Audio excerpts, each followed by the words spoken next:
What is happening, everyone? My name is Justin Woodward. I am one of the co-founders of the Mix and Black Voice in Gaming, as well as an advisor on the Humble Black Game Developer Fund. Welcome to another Black Voice in Gaming, where we are going to talk to some creative and talented Black game developers.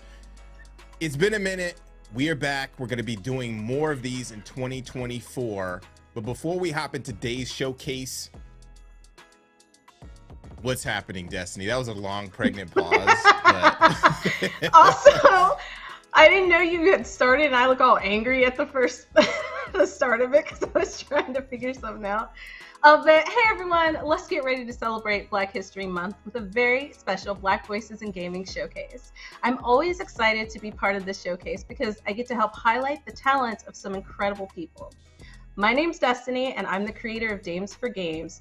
I'm also a marketing manager at Freedom Games and one of the hosts at Level 1 on their podcast 2XP.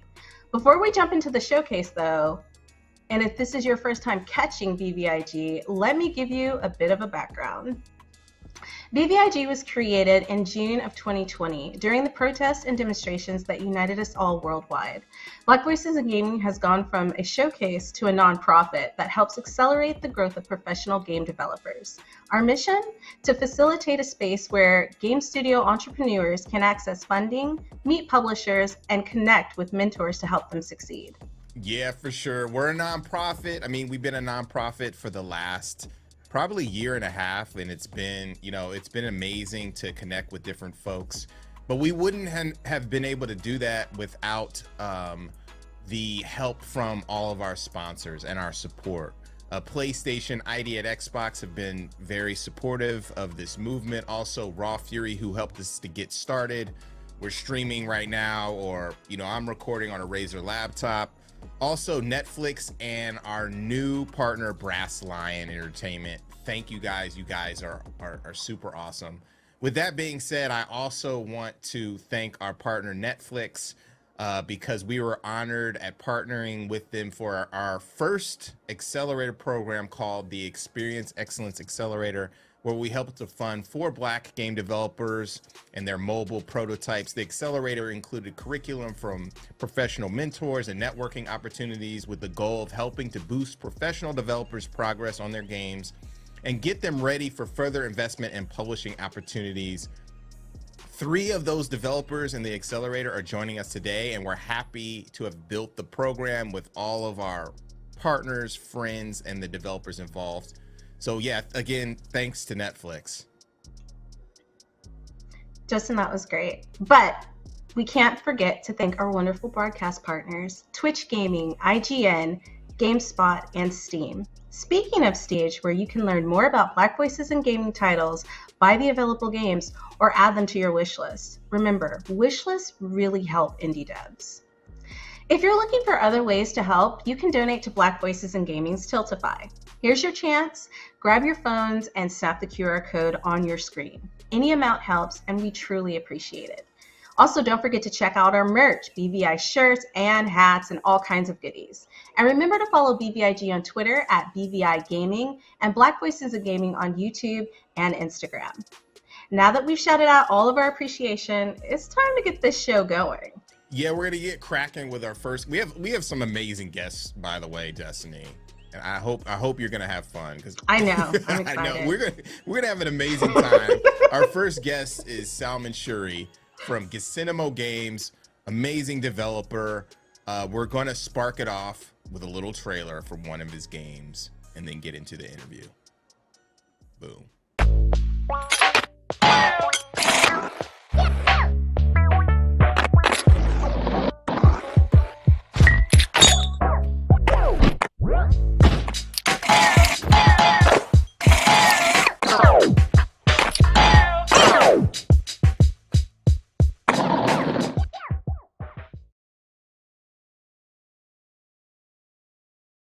Oh my God, we are here with Salman Shuri from Gachinimo Games. How is it going?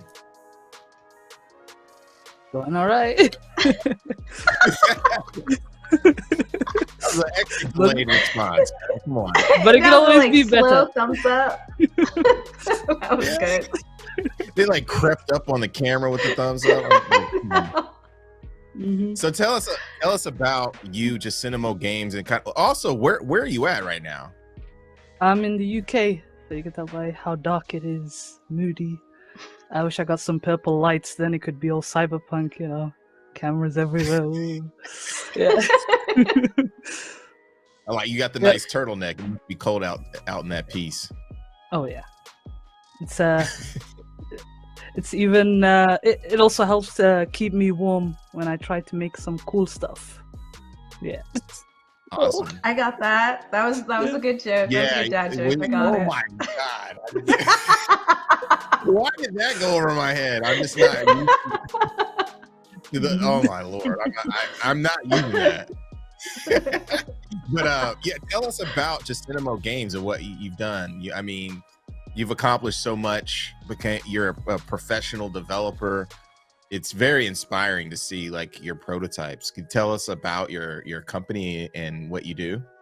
Jacinimo Games is a solo outfit for the most part. It's usually me, and when I get the chance, collaborate with other people as well from time to time. But for the most part, it's just me. I'm handling the art, design, biz dev, whatever, everything that's not to do with accounting. Thank goodness. Yeah, that.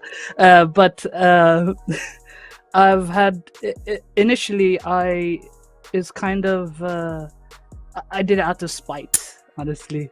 Like when I graduated, I was like, hey, I could be so cool. Let me do work for other places. This is my dream. And when that chance wasn't offered to me, when I kept getting like no replies or like comments that were like, hey, we don't think you would fit with our studio culture, just based off of a CV, graduated, whatever, it put me off. So just as like a middle finger back of sorts, you had your chance, now it's my turn. I thought, yeah, I tried to go on it on my own, and it's been it's hard to be motivated from just spite. I was motivated by how people reacted to my work, and that spurred me on to do different things, because I initially didn't think I was going to be a game developer. I thought I was going to be a writer, or then my dreams changed. I wanted to be an animator, and then changed again. I wanted to be a writer, and then all of those interests came together with games. And I get to it's fun having the freedom to do different things. One day I could be working on a boxing game that's a spelling bee at the same time, or a game where you're dogs in space that control a spaceship with a single button, or what else crazy idea did I have? Or a guy having a bet with the devil and you can't use your feet, or a golf ball with a gun for some reason. Yeah. And you can't use your feet. It's a dance off. Yeah. Wait, is that a real game, or did you just come up with that? Now? It's a real game. I got covered by Vice for that game. Oh! It's like a little demo prototype that we made for publishers, and we just released it online publicly, not expecting anything to happen.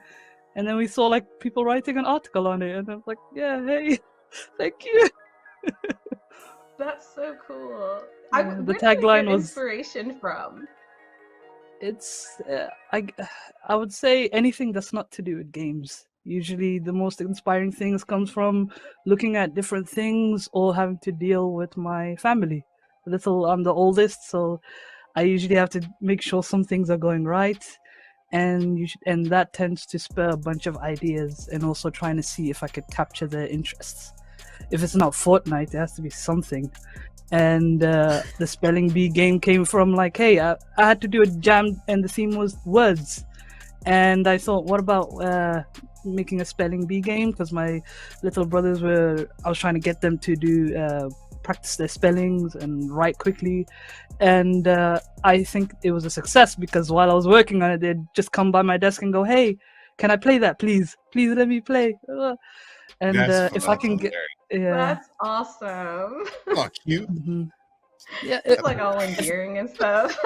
Mm-hmm. If I can get their interest, I'm doing something right usually.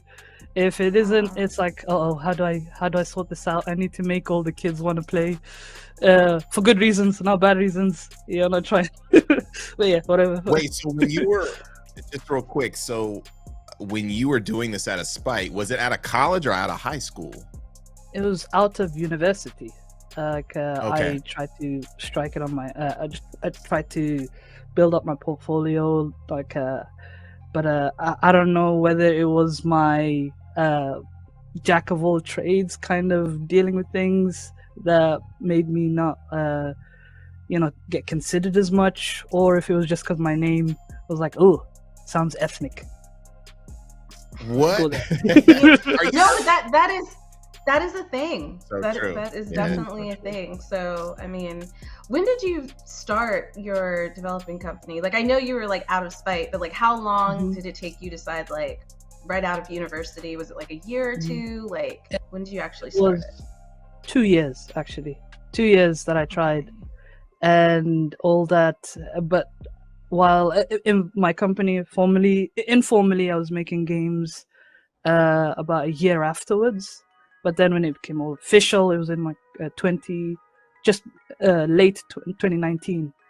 And that was like after I got my first industry job, which actually, funny story about that. That came from just being annoyed after seeing like the 200th, what was it, or 300th, like rejection, or which was just a silent, like no reply, and then ranting on Twitter saying, "Hey, this is not fair. I don't have 3 years experience on a AAA game or AA, whatever." And someone was like, "Huh? I thought you were employed this whole time. What the? We're fans of your work. Can you please work for us?" And that's how I got my first job, which was in the hyper casual mobile market. And all of my experiences from trying to build something that very quickly, that's supposed to look like it's more high production value than it actually is, those skills were very transferable to the mobile market. And that did so well for me that actually, now that I think about it, I was really what's the word? I wasn't confident in my own work before I joined, and then as I worked and had like teammates that were like, "Hey, your work is amazing. Why do you think it's bad?" And then seeing that validated through like releasing like games secretly, and like just test like retention and other stuff. It was like that's smart. Yeah, it felt like seeing my what was the hypotheses like coming true, like, hey, this actually did work out and this didn't. It ended up giving me the confidence in my own work that I didn't know that I had before. I was always pessimistic in my own work, just so it's like hey, this bar is low, I've easily surpassed it, but if the bar is so high, the disappointment is like hits 10 times harder when you expected it to do a lot better. Maybe it was a way to protect my own self in a way, being prepared for failure, but without that failure, it's hard to succeed. So anyway, I've always I've always been told, hey, if you fail faster, you'll succeed faster.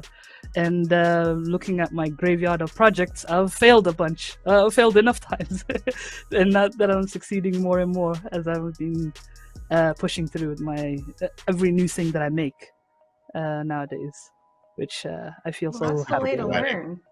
Yeah, for sure. That is kind of poetic. All of his stories are very, very like that's really inspirational. Yeah. Graveyard of games.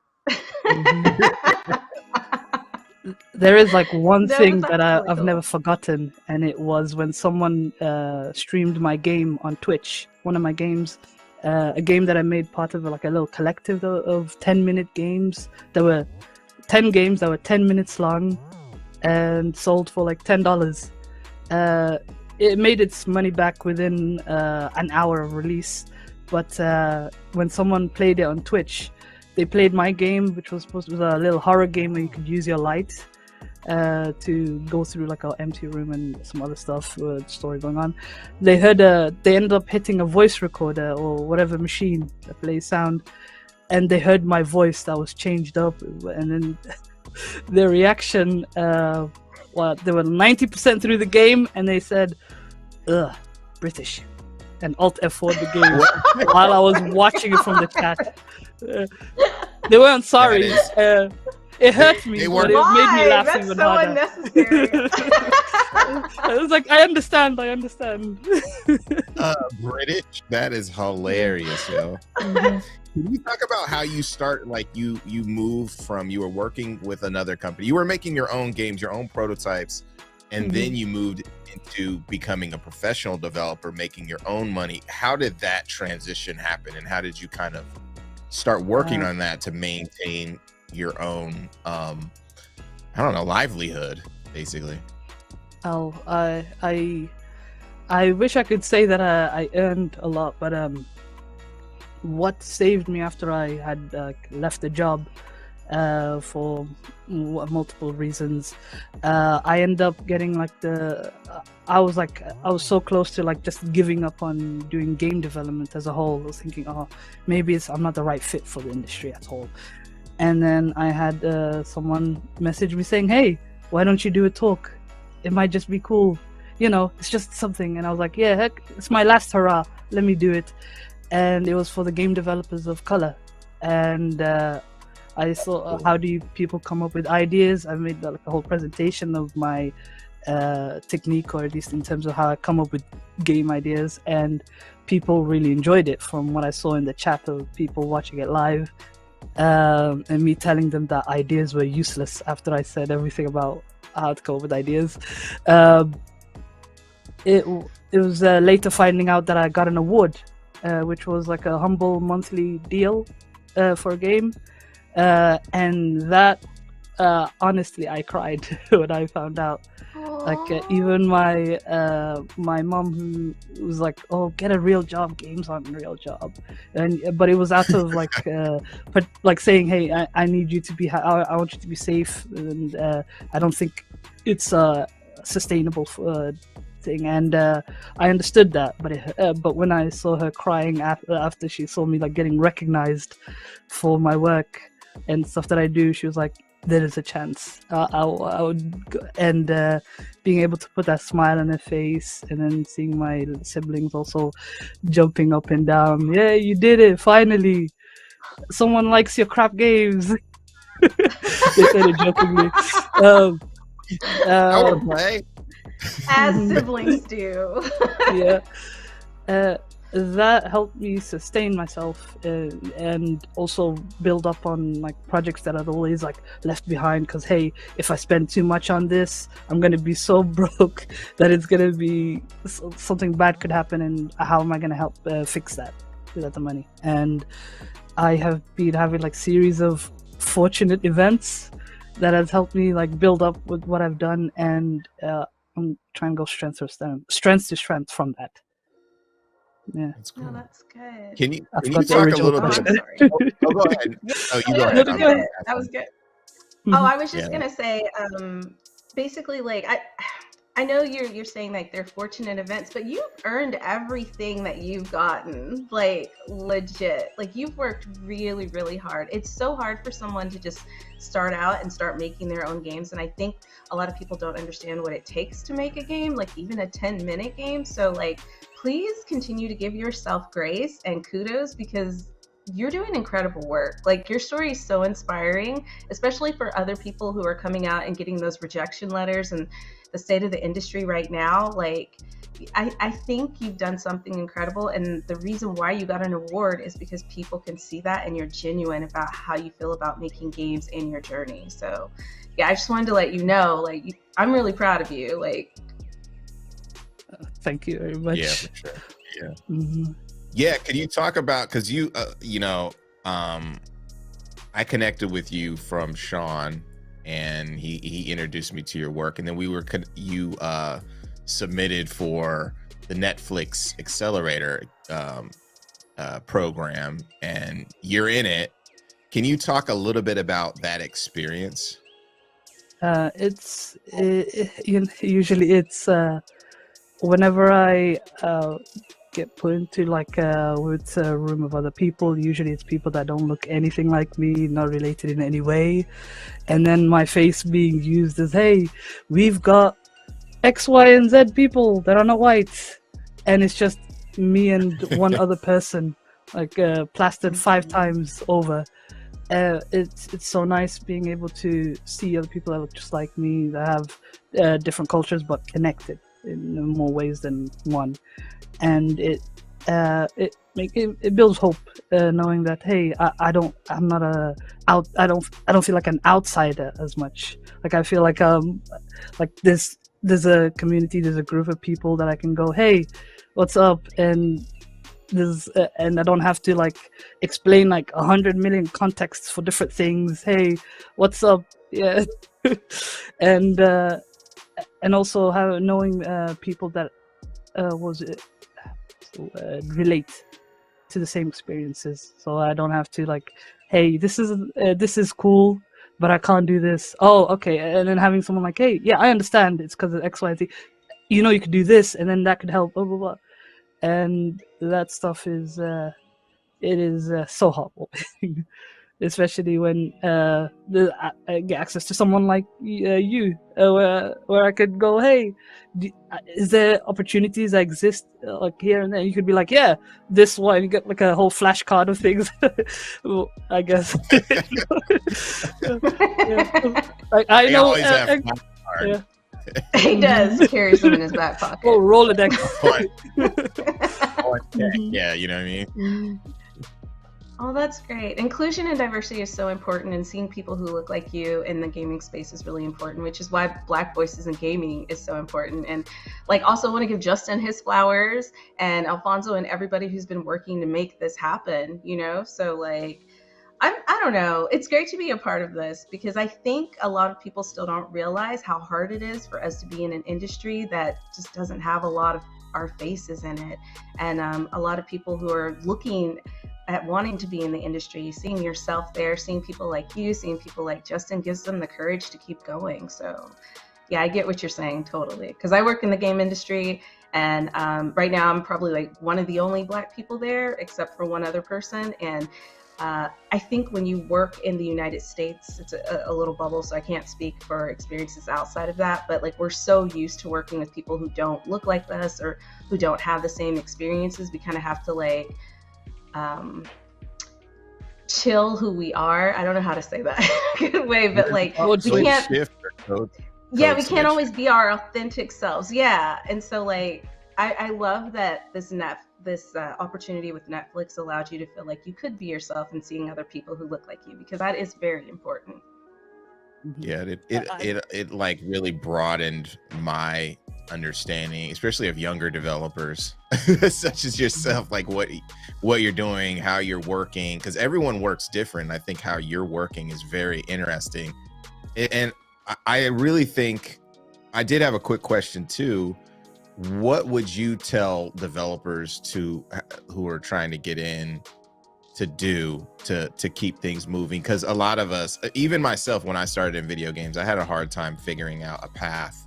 Your path was different from my path, but I just kept forging ahead as well. I would say release something quickly, because usually the moments where I got my biggest fortunate like happening came from after I just released something, big or small. People ended up like I gave them something to remember me by, like something like, usually people say, hey, if you give people, usually don't remember the emotion, what they did, but they remember the emotions you gave them. And usually you get that from like experiencing a certain medium. And with us, it's games, and that could leave something lasting in other people. That could then be like, hey, I remember this person. Their game made me cry, or I heard a British voice. Yeah, that guy might be cool, but he's still British. Yeah.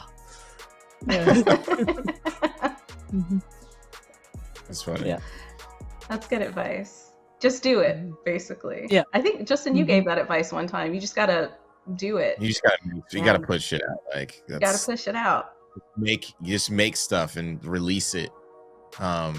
So where could we first of all, what game are you working on for the accelerator, and then name a couple of the other games that you're working on, and where to find you. I know you're working on 1,000 games, but For the accelerator, I'm working on a physics-based. You're a snake that delivers mail to hard-to-reach places. That's also trying to pay rent because they're about to be evicted. And you can imagine all the snaky movements as you're trying to climb up to really hard-to-reach places, and trying to make sure that you deal with corporate shenanigans on the way around it as well. Yeah. I wish I could have said it better, but yeah. No, it's cool. No, it's good. We'll post some footage of it. And then, yeah, where can we find out more about your games? Where can we find your games, and also you on social? You can find my website at gesenimo.co.uk, or you could check out the Twitter page at Gesenimo, or you could just see my which is usually just retweets of from my personal account with the gifs of whatever prototype or something that might make that I use to check if there's interest for a certain project or prototype. Or I might just accidentally give people blue balls because they see a project that they really want, and then like, hey, why are you working on this? Please make this. Was it? I wasn't ready for that. We almost made it through this interview, and then you dropped it. Oh, wait, was that? I don't want to end the interview with blue balls. You know what I mean? I'm sorry. I'll make a port it to Switch. Yeah, that's what they say. Port your blue balls to Switch? Oh my god! All right, I'm gonna put on my sweat. You're too much. You're too much. Salmon Short, thank you so much. Gesenimo. I said just Cinemo. Now I have it. Gesenimo. I'm gonna tell people that I'm gonna wear my sweater. You know what I mean? While I'm making games because it's too cold in here. Too cold in this piece. It's GIF, not GIF. Full circle. Full circle. Yeah. Thank you, Salmon. Thank you. Everybody watching, we want to thank you for tuning in, and for all of our guests this afternoon. You guys are great. If you're enjoying what you are seeing so far, then consider supporting our developers through our Tiltify. Again, we're a nonprofit. All the donations help Black Voice in Gaming and XP, the developers we're working with, and everything, all the programs that we have. While you're at it, also take a look at our Steam page to wishlist the titles on today's show and so much more. All of the Black Voice in Gaming cohorts games are on the Black Voice in Gaming Steam page, so definitely check them out. It helps the developers tremendously. Awesome. And Justin's right. Make sure that you wishlist. Even if you don't want to buy it yet, make sure you wishlist. But I also wanted to announce something super exciting. The Dames for Games Showcase will be having our 3rd annual showcase March 6th. We're celebrating Women's Month and teaming up with some incredible sponsors and other women-led organizations. Don't forget to mark your calendars. That's March 6th. March 6th, baby. You know what I mean? But okay, we did a lot. We showcased a lot. We talked about a lot, and I want to get back into the interviews. So the next guest is Tabo, and he has a very interesting game that I think you all will enjoy. Let's twerk. Bootylicious. Go. Let me see you shake it. Let me see you throw it. Let me see you bust it.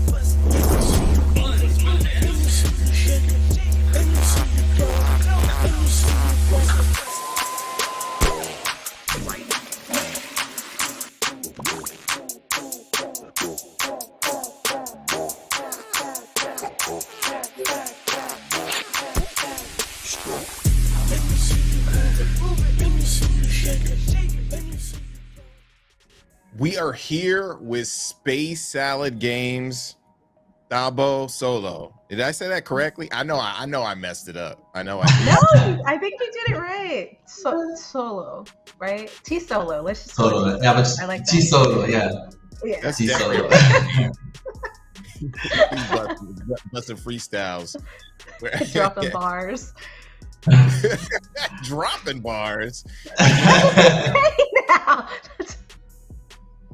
It's spitting bars. You know what I mean? You don't just. I thought it was dropping bars too. You can't say dropping bars. No, that sounds like something that's happening in a toilet. You know what I mean? Oh my god, no, it doesn't. Anyway, let's move on because the last interview got a little bit crazy. But yeah, tell us about you, your team, Space Salad Games. Kind of what's been going on. Okay, thank you so much, ICJman and Destiny, for having me tonight. Or I don't know what time it is for you guys, but it's late at night for us. And yeah, so I'm Thabo Tsolo from Space Salad Studios, and we're based in Johannesburg, South Africa. I was telling the guys earlier, this is the hottest country right now, for obvious reasons. Yeah, a lot of good reasons. But yeah, hopefully we're the next hottest thing to come out of the country, the continent actually. So we are an independent gaming studio based in Johannesburg, South Africa.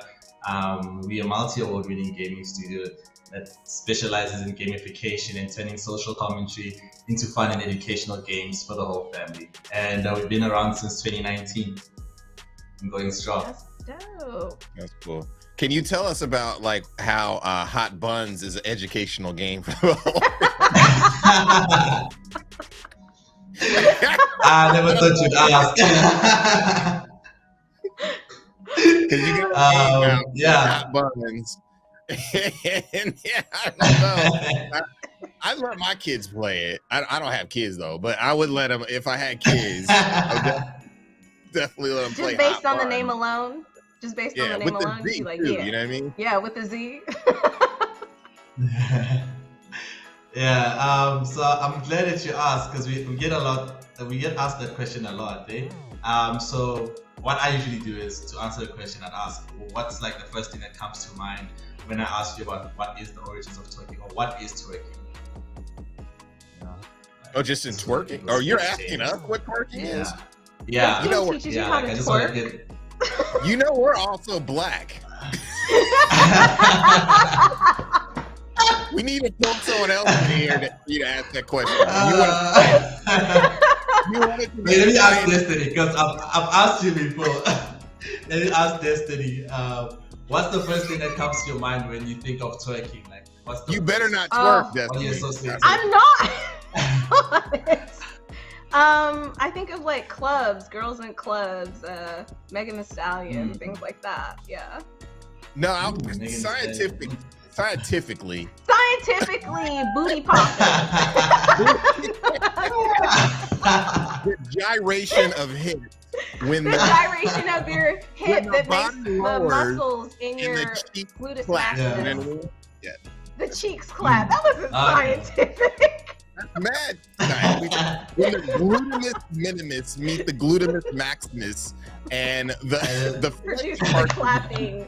Clizap, you know what I Motion. mean? Yeah. Yeah. And this interview is next level, guys. Wow, thank you. I should have prepared better. But yeah, thank you for your answer, guys. And that's usually the thing that comes up. So what we decided to do was we actually were making this game from a game jam, and we were like, twerking. Like, what's the whole fuss? You know, why is it so popular? Why do people like twerking so much? And we did our history, and we were asking ourselves, where does it come from? Where does it originate from? And we came up across a couple of articles that speaks about it originates from West Africa, and it's a cultural dance, you know, praise and worship dance that has been practiced for centuries, you know. And we were like, damn, this is like something that people are missing out on, you know, like because of Western culture and like how the twerking phenomenon is known for, people associated with that, you know, like they sexualize it, but this is actually like a spiritual dance, you know, like praise of worship, you know. It's you find in some countries they even perform it at like funerals to celebrate the deceased, you know, like even in like some parts of Africa, like in South Africa, we have the Tsonga people when they dance with the Shemelani. That's almost similar to twerking. It's the whole hip movement and the dancing, the gyrating, you know what I'm saying? And there's like different tribes that practice it. So we wanted to explain that side of twerking. That's why it's like based off of the origins of twerking to people where they play. So how we done it, our approach was to create a new world called Batopia, and we created like a whole civilization of Batopians. And in this world, it's like similar to our planet, so it's like a parallel universe. Just like how you rank high in society if you're like a doctor or lawyer. I don't know if that's still a thing now, but like that's how it is in Batopia. Like if you have a big butt and you can twerk, you rank high in society. And for the other guys that if you have a big butt, I'm not trying to be funny. I just want to make sure I heard you right. If you're the bigger the butt, the higher in society you are. Yeah, because you can twerk. You can, yeah. Okay. I'm just making because clear. Yeah, definitely. That's the way it is in the United States too. You know that, right? So like that's like the bigger like the hot butt. girl summer.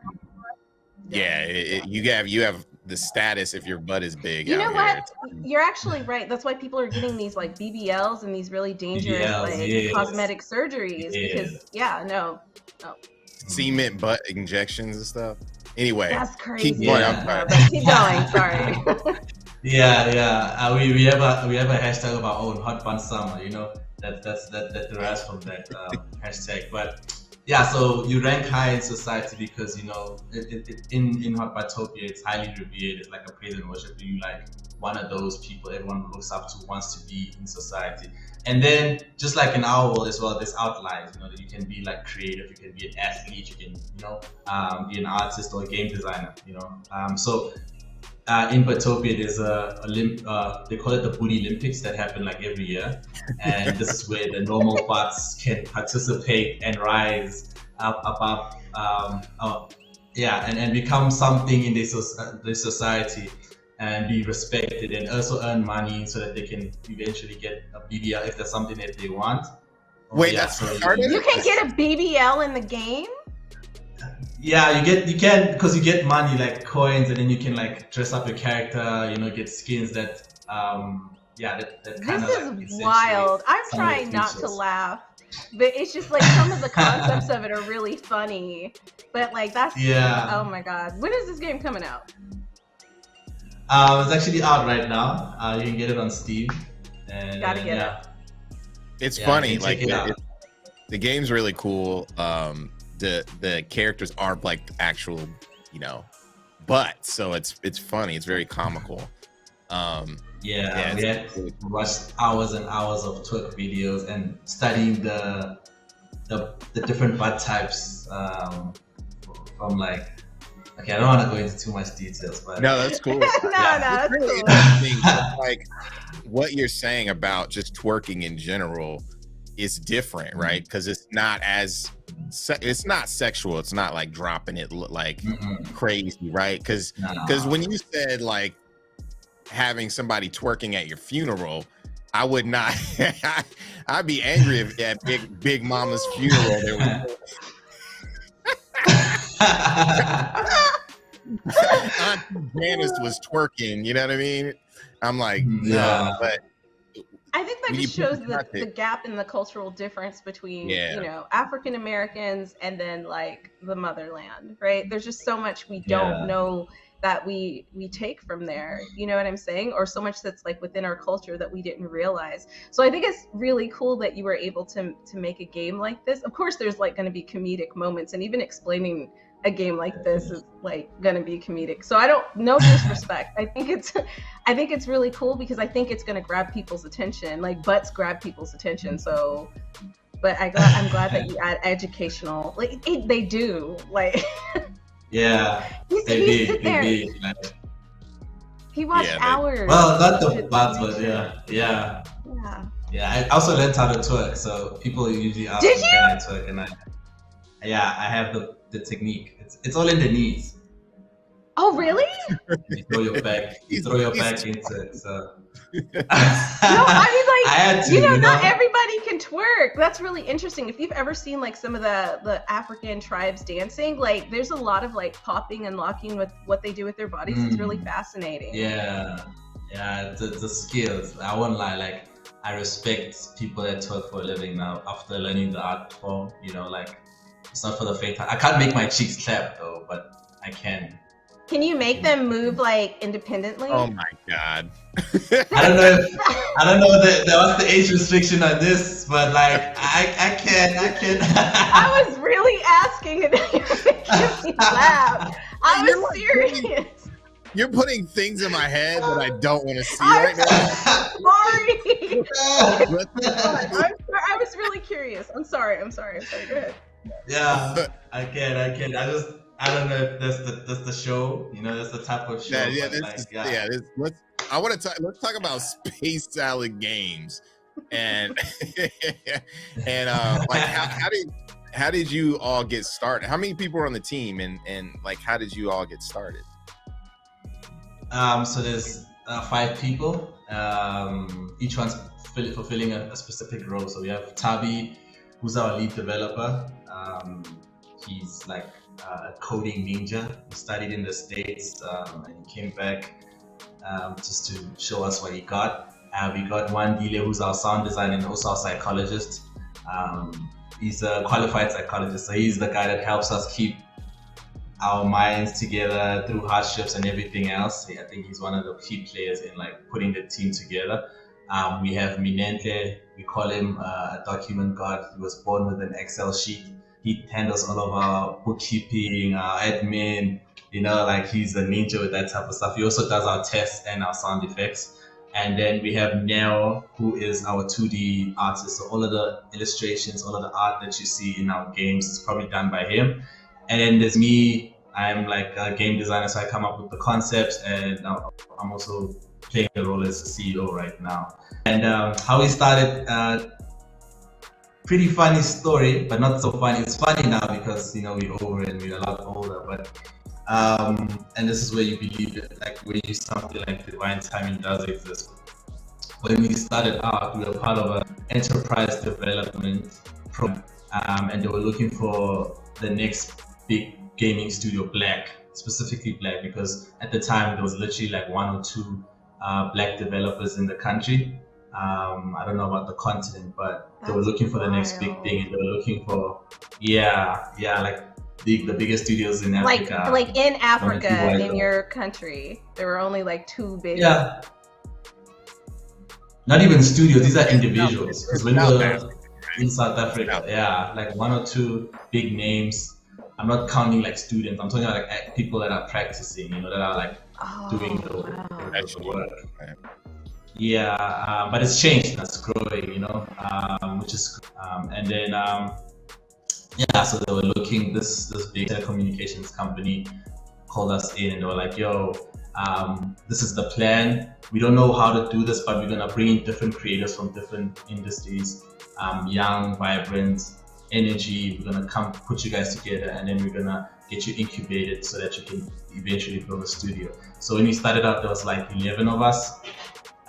Those guys from film, those guys from like psychology, sound, just all different creative spaces, and also like professional spaces themselves. And then it was hell. I won't lie, like the pressure was high. We had to learn and also produce work, you know, like, and there was a lot of funding put in there, and it was a high pressure situation, like to a point where even Tabi, our developer, he was in ICU because of like so much pressure, and like he got COVID.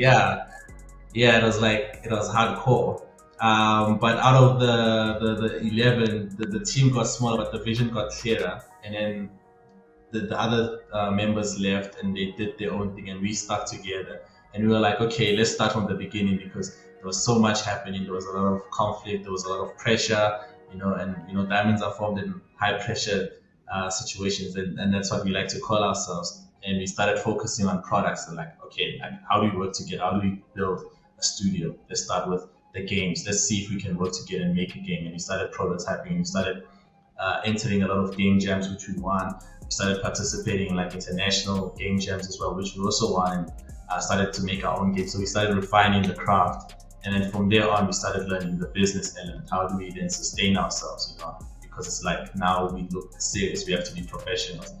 And then we got to a point where like we've been winning so many awards, but we didn't even have a game out. Like there was a time like this last year, we were like top 5 best studios to come out of the continent, and we're even like competing with like some of the well-established studios, and we're winning, you know, we're going head to head with them, and we didn't even have a game out. So we're like, hey, we have to like really be serious and like have a game out and start like learning the whole art from ground up marketing and stuff like that. And that's essentially how we started and where we are right now. What are some of the other? Yeah, that's such an interesting. I mean, when you were describing everybody, it was sounding like Wu-Tang, you know. Oh wow, you talking up the W, you know. I was like, you were like, you can call us that. That's how we call out. Yeah. Yeah. That's how we call ourselves, like the next hip hop in gaming, you know, because we're creating a culture, and you can even see with like the studios that are coming up after us, you know, they're becoming like there's some influence that, you know, you can see from us, you know, like from the skits that we made, or from like the names, or like the kind of games that we also create. So it's actually quite good that like we are doing the work and people are seeing it and they like it. That's cool. So what other stuff that you guys have that's heating up? Does your team work on multiple games at once? Multiple concepts, or are you just, because I know you were working on that, and you're also in the accelerator, the Netflix experience accelerator, which is awesome too. But yeah, what else do you have cooking? So we have like 8 games in total, but like Hot Buns is the most finished product. So we do create, like, it depends on the situation, how much inspiration that we have, and also how much time as well. And because we're independent studio, sometimes we have to like juggle between different projects depending on like where we're getting money or funding. And again, inspiration is always social issues, and we try to like turn them into like fun games. We always like say we want to take broccoli and put the cheese on. So the games that we're working on right now, there's one where it's a game based on our political history. It's a political satire and parody game called Pubiki. Our elections are coming out right now, so we're trying to like see if we can stir up the nation and get more youth voters to participate, because like the votership is really down. We have another game we're working on called Pony, which is about rhino poaching and animal poaching. That's also something that we're working on right now. But in the future, we're trying to like revisit some of the games in our backlog. So we have one game about a zombie apocalypse. It's called UZG, Untitled Zombie Game. And you can play as a zombie or the survivors. And the zombies are like cool guys that want the human beings to come join them because it's so nice on the other side, but the human beings don't know because they're like scared of these guys. And then we have another game about waste management and recycling called Dopa Dash. I think that's one of our biggest products. It's the one that's kept us alive for this long. It's about waste pickers. So these guys in our communities that ride on trolleys, and then they like go to different neighborhoods and they take out the trash out of the bins and they recycle it. So we've turned that into like a Need for Speed. So those are like the types of games that we've been working on so far. And there are a couple of games that we're also conceptualizing for the future, which we're really excited about, which I can't really talk about right now. But yeah. It's exciting. That's awesome. Sure. Thank you. Yeah, so finishing things up, where do you guys see yourselves going in the future? I know we've talked about this, about kind of the competitive nature of developers, and then just like really trying to be on the come up in South Africa. Where do you guys see yourselves? Yo, man, we want to be like the next hip hop of the industry, you know, of South Africa, of Africa. We want to create a culture, because there's a lot of criticism, like a lot of developers, especially African developers, we create like games that have like a strong meaning or message, and there's no we can't really like sell that, or there's no avenues where we can sell that. So we're trying to like make that commercially viable. We want to like make the next Elden Ring, but like a South African version, or the next GTA, but an African version, you know, like just we want to be the guys that push through that and break through that barrier and show that you can be profitable by telling your own stories and making games that appeal to our people, you know what I'm saying? Just not like what other people are doing, because we tired. I'm personally, let me not say about other people, but I'm tired of seeing like the same games being made over and over again and keep getting these massive reviews and making all of this money when we have like just as many or more awesome stories that are untapped, and that's something that we want to do. We want to show that you can be profitable just by being yourself and telling your own story. Absolutely. I'm here for it. Yeah, that's dope. For sure. So where can we find out more about Space Salad Games and your socials, all that stuff? Where can we find out more about you guys?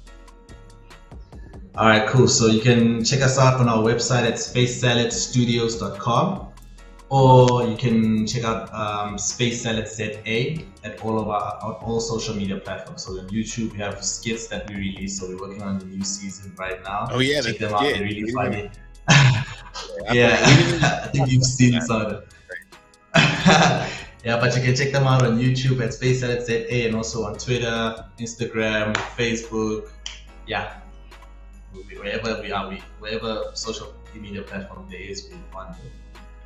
Thank you, Except for Tombo. Yeah. What? But, Did you say on?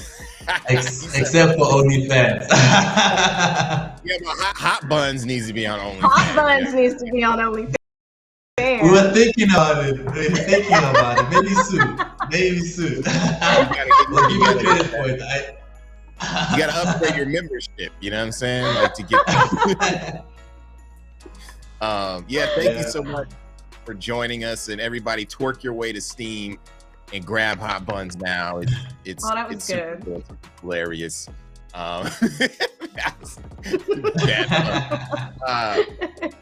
We'll see you later. Thank you so much. Pleasure meeting you. Thank you, guys. That was an incredible interview. I had so much fun. And honestly, before we get into our next guest, we kind of want to show you guys some of the trailers from the past and some of the games that we've had on the show. Justin, are you excited? I know we've already seen these trailers before, but every time I see them, I get super excited. I do. What? Like the music always grabs me. You're questioning What's wrong with me. that? I just want to know. I just want to know. Of course I'm excited. I was born excited, man. We came into this whole session just energy at pumping. the peak of, yeah, exactly. Like I'm pumped for all these new trailers. Yeah, we got new trailers. We got some old trailers. Also, we got to shout out, Steam and Valve for working with us on this. Wish list the games, but check the trailers out. Fork it out.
Visit Base on Silmatric, Ronald Garden, Shooter.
navigate, yeah. Baby, but don't you dare laugh. Trace constellations or pave your own path. Settle on a system will be a nomad. The skies like limits and wait for no man. Light speed or slow, always keep composed and know if we cross roads. I'm traveling by starlight on cruise control. Traveling by starlight on cruise control. Traveling by starlight.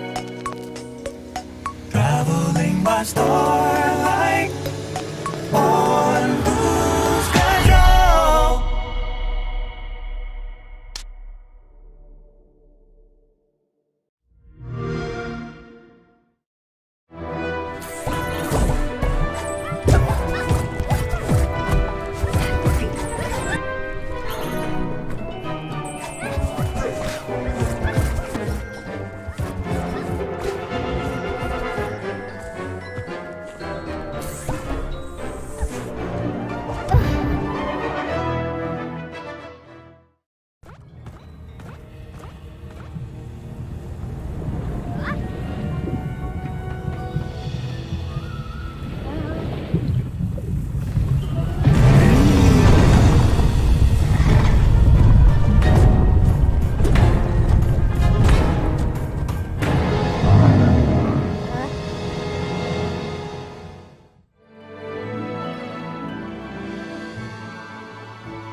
All right, we are joined here with the amazing Ryan Huggins, weathered sweater.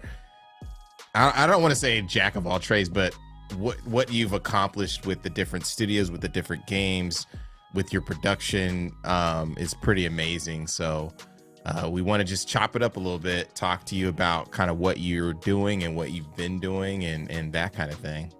Sure. Shoot over any questions you have. So what Yeah, have you been for sure. doing? No, I'm kidding. So what have you been What have I been doing? It's all like non-leading, like please interview yourself.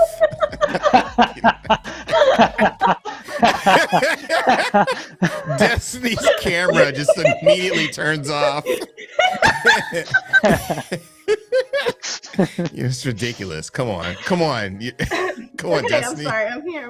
So can you tell us a little bit more about yourself, what you're doing in the industry, and kind of like what you're working on right now?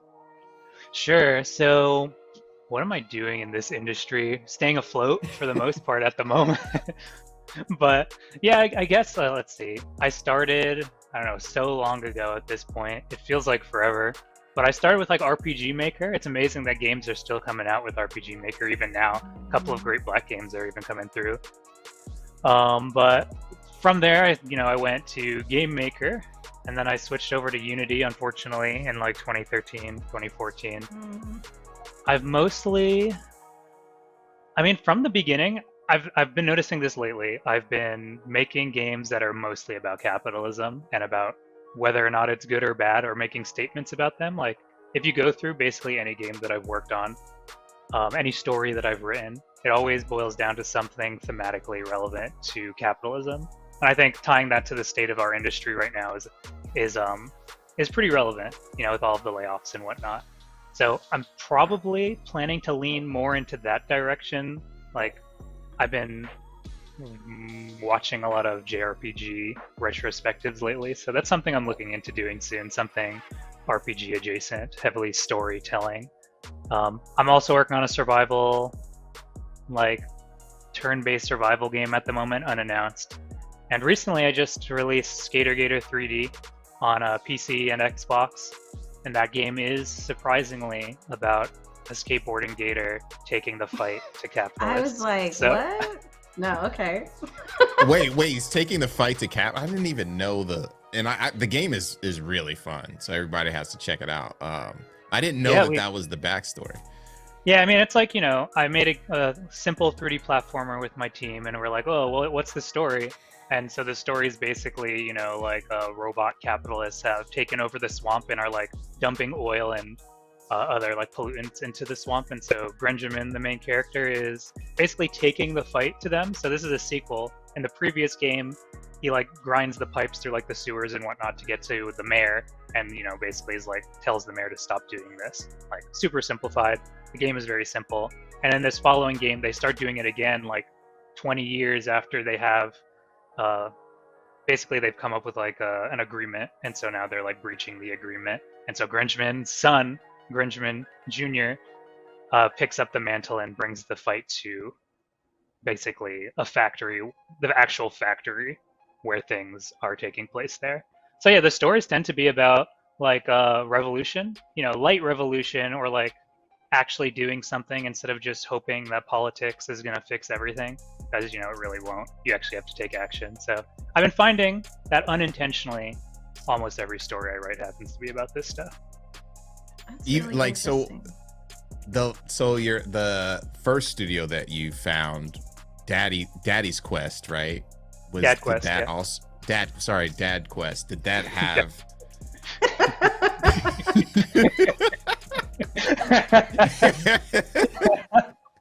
I call my dad Daddy. That's why I messed it up. You know what I mean? I just find that hilarious.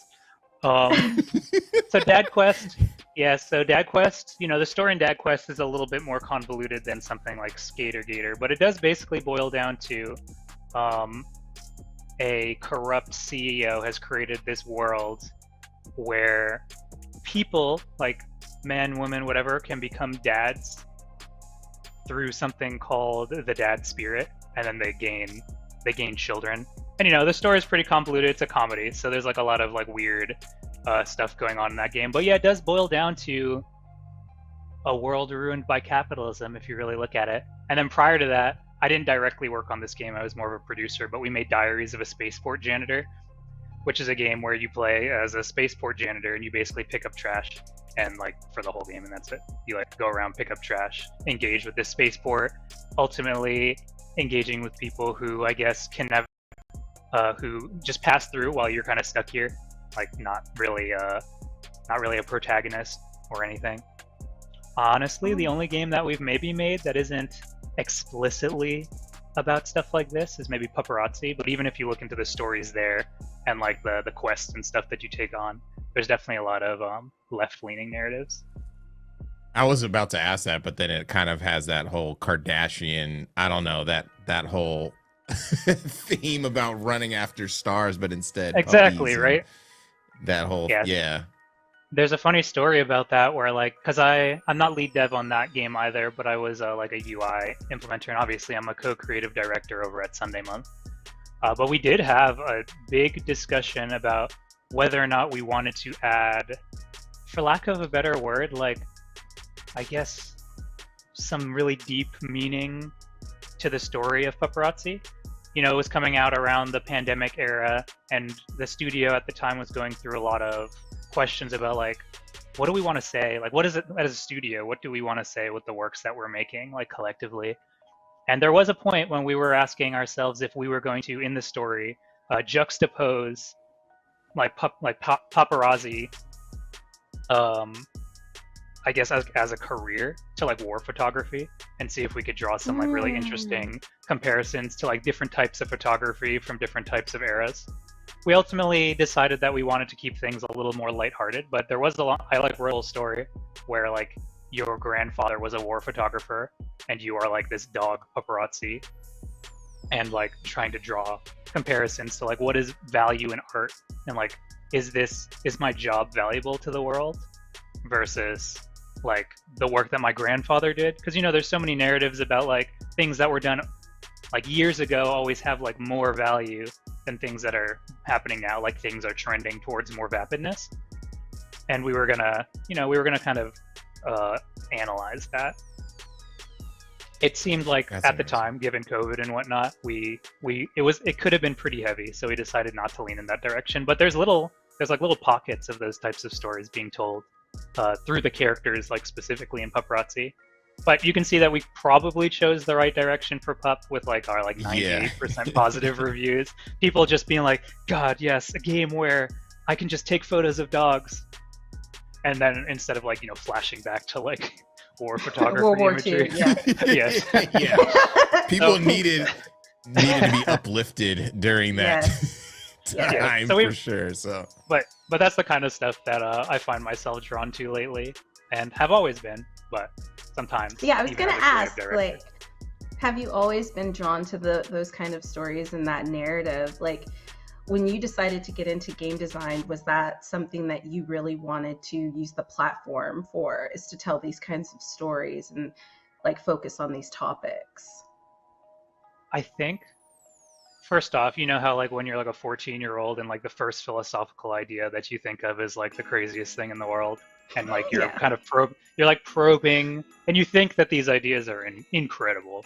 So like one of the first stories I wrote, and this is like a deep pull, very awkward, but I was raised not like super religious. I'm not religious now, but I remember tying morality to religion, like around 12 through 14.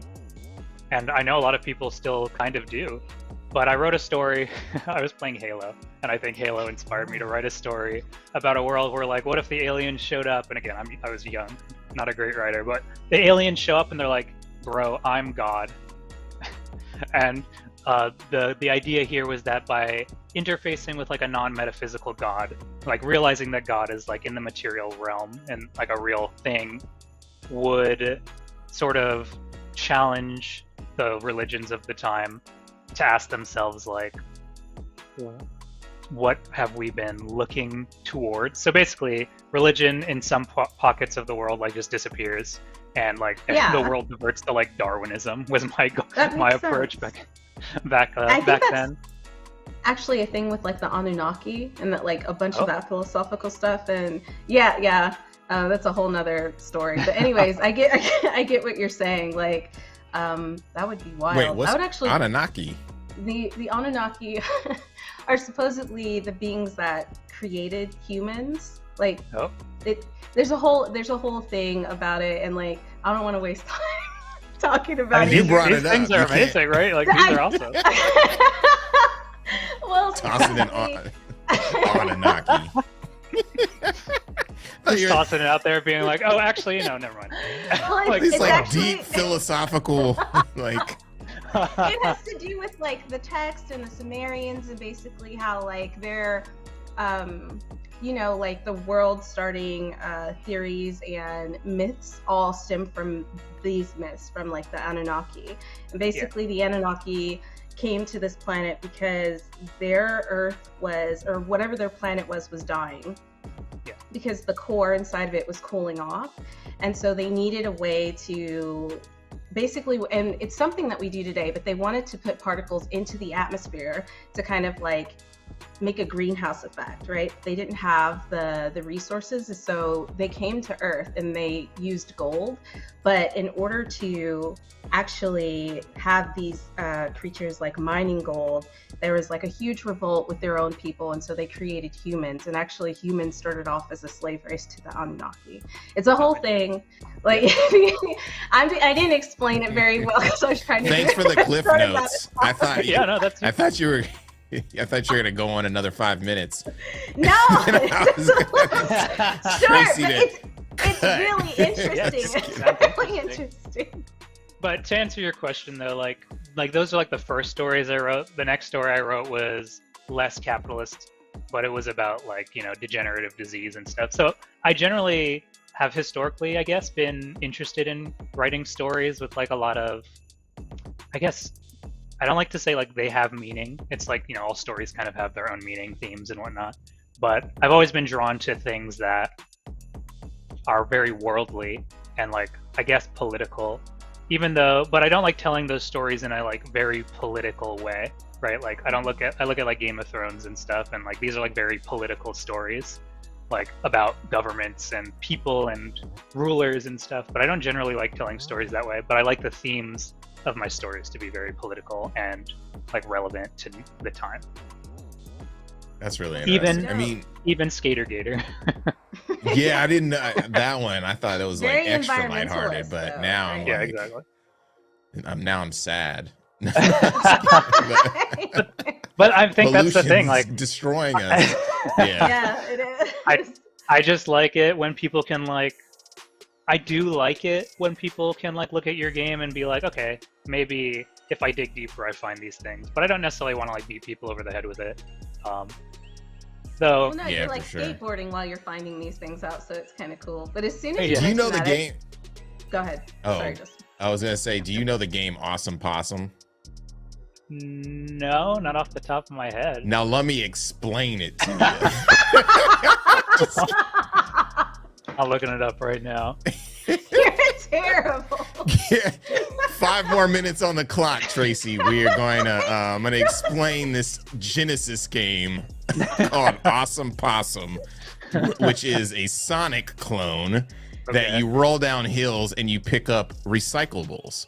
And in between each level, you answer a ecological question in Okay, trivia cool. form. That's it. I'm not gonna go. No, that's awesome. That's awesome. It's awesome, possum. Like that's amazing. Yeah, I do Awesome like doing stuff. Possum. I do like doing stuff like that. You know, a lot of the other work that I've done has been like I've won a lot of awards doing like educational or like games for change type work. But I've been trying to like translate that to like I don't really have a word for this, like commercial, retail, like fun games. Oh, you're trying Like to commercialize it. Got it. No, I get what you're trying to say though. yeah, No, like, that I like makes, yeah, that makes sense. Cartoons do a very good job of that. Like children's cartoons, like Yeah. they're able to handle heavy topics, but like in layman's terms, I guess, you know, where it still makes Yeah. it interesting. The kids are still learning, right? like I don't know, Full Metal Alchemist, for example, I have on display here. I don't know if that's called a kids show. I was a Nah. kid when Oh, I it's definitely not. I was a kid in Trinidad, like visiting Trinidad when I went to the like what are they called, internet cafes, because there was no internet where I was staying, and I like burned some Full Metal Alchemist CDs? episodes. And I was like, I think like 12 or 13. Then I went home into a dark room and watched like the first half of Full Metal Alchemist, and it changed That's me. a And dark anime. Yeah, no. Yeah. like I was. feel I But- think we were in college. That was like AI times. You remember that? Was it Destiny? AI times? Yeah. Yeah, I do remember like how dark it was. Like he- Wolf's Rain and do like some all stuff that and stuff. his but mom died. yeah. and he lost the body. That was the what was it? The Chimera episode. It was the girl and the dog. Nina? That one. Yeah. That one Nina. messed me up. It was I dark. like, wow. It was dark. So Yeah. I think my canon, that and Supernatural, which you know is less dark, but it's still it's Supernatural. Those are like my big canons, and I pull a lot from both of them. Very different camp, plus you know like really dark theming and presented in like a really I don't know child friendly maybe like young adult friendly way. It's kind of the way I've been approaching things. What do you That like? makes sense. Yeah, for sure. So you've been doing this like you were your studio was working on other external projects, and you were also working on your own independent projects. Yeah. Things have been very different in the industry the last year. In the last 3 months, it's been very crazy, turbulent. What is your take? Because you have these through lines of you know, capitalism and that type of thing. What is your take on what is happening in the industry? Well, I would definitely say a big through line is just aggressive overinvestment in things. Like, I think we can all see, like, people were just spending a lot of money. I struggle. Like, I know that there's people making these decisions, right? And so they're in rooms, they're talking to each other. You know, some of them are here just for the money, some of here like actually trying to make good change. But I think at the end of the day, I still struggle to see how, you know, a bunch of really individually smart people were like, oh yeah, things are going to be the same for the next, you know, like 5 to 10 years, and so we'll make these decisions now. So I do struggle to see that. But at the same time, I do also reflect on the last 20, 30 years and see that it is a cycle. The question about the cycle, because this does keep happening every so often, like, are the cycles contracting, and is it going to reach, like, for lack of a better word, like some kind of singularity where it doesn't, you know, recover? I don't know if that's where we are now, and I'm not really an analyst when it comes to these things. I tend to think of them more like from like maybe like a storytelling POV. But I just think that capitalism, it's like it's all about profits, and if you can draw those profits out, the people have no choice, frankly, but to do it. So, I mean, I'm sure I have more revolutionary things that I could talk about regarding this, but as far as like just a regular analysis of like this, I do think it's just a lot of people, for some reason, made a decision based on the next 6 months to a year, as opposed to like looking at the next 10 years. Like COVID is like everyone's playing video games. It's like you saw them start playing video games during COVID. I don't know why you really thought that they were all going to just stay here and not like expect the people that go outside. COVID was done. Right. Yeah. I think a lot of that is because people just didn't realize and had never experienced something like COVID before, especially during our generation or the generation before us. So they didn't know how long it was going to last. And like, remember in the midst of COVID, we kept hearing like, oh, there's another variant. Oh, you know, things are changing. And, but I do agree with you. I think people overinvested, and because they overinvested, they're letting people go so that they're not in the red next year. Because like most of these AAA companies are not in the red this year. Yeah. So. Yeah, and you know, we only have a little bit of time left, but like, You mean the black? Just kidding. I think Black History Month. Right, Black History Month. I think it's, you know, capitalism, you can look at it in like the functional system of capitalism leads to like, okay, we need to make profits. But the system that we created, where everything happens on these like 6-month, 4-month timelines, I think that's like definitely one of the big issues. It's like we just don't have enough time for things to happen before you have to show that you've made a bunch of money. Like maybe they have to make those decisions. They're in a bubble sometimes, and they have to make the decision 6 months to a year out. So they're making the decision now. It has to go up the chain. They're like, okay, and it's like a slow moving ship, right? How do it's you like write it, and they don't care. Like if they're trying to please all these other people, so they're like, I just gotta do my job, you know what I mean? And then boom, and it's rough shit because happens, you know we're not going to be able like to completely change the system immediately. So I like, you know, in my stories I'm like, okay, revolution, blah blah blah, and in real life I'd like to see those things happen as well. But I do believe that in the real world it's more likely that things are going to be taking slower changes, and one of the changes that I think would probably be most effective would probably be just figuring out for businesses to lengthen the decision-making process across like maybe a year or two instead of a quarter, like making things happen like 1 or 2 quarters. I think that could really reduce the amount of damage. I agree. That's really interesting. Like I like that analysis is good. I think people need to hear that because the immediate assumption is these are evil corporations that are trying to, you know, destroy the industry, when really it's people making these decisions, and it's a little bit more intricate, even if they are not the best decisions, you know. So Yeah. it's good to. I mean, we have oil, folks, we have yeah. big oil, and like the truly evil corporations, and then you know you have people making video games, and I think that those are like just completely different groups of people. Yeah, for sure. So yeah, Yeah. pick up Skater Gator 3D to Yeah, like thank you. rid the world of Of the evil corporation. evil corporation. Save the environment. Yeah. Yeah. But yeah, thank you so much, Ryan, for joining us. Where can we find you and the stuff that you're working on? Well, you can always find me on Twitter. I'm the Ryan Huggins there. I'm trying to figure out some other places to go though. And of course, you can check out my website. Well, like, LinkedIn, maybe. I don't know. Like weatheredsweater.com. Like that's where I'm going to be. Justin thinks LinkedIn is popping. So you should LinkedIn jump on is the next MySpace. I literally was on LinkedIn earlier, and I was like watching like a video about like physics, and I'm like, bro, I'm on LinkedIn. Like, why am I watching No, like LinkedIn- clickbait physics images? LinkedIn is popping. I'm seeing executives' dogs running around. Like I'm like, what is going on? It is like literally that. It is Instagram right now. That's what LinkedIn to me feels like. Long form Twitter posts. Long form. You know what I mean? Instagram, It's like what Facebook kind of used to be. You know. But anyway, it is though. For real. For sure. Okay. Well, but yeah. On that note. Okay. On that note. Thanks, Ryan. No problem. All right. Nice meeting you. Those were some dope games from our cohort, and it was great to connect with all these developers. If you missed any of the games from this event, make sure to check out our website at blackvoicinggaming.org.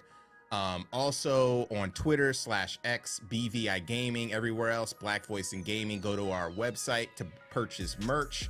All of the proceeds there go to the developers that we're working with, as well as operations. Also, check out the Tiltify. Here's the QR code. Snap it, donate, helps us out, helps the devs out so much. And then let's get on to some more interviews.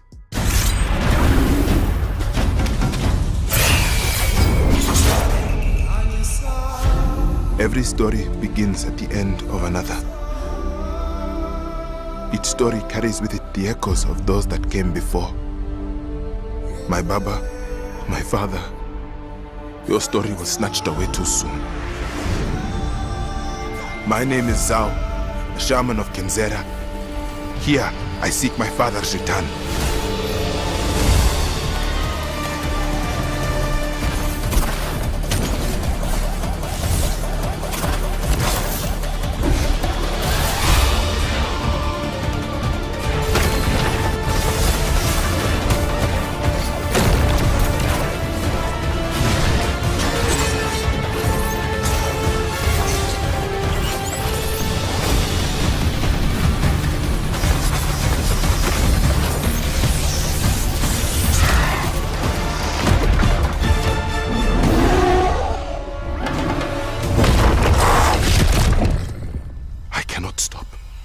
I will not stop.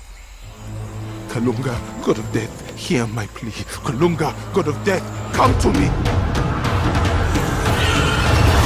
Show me you are ready.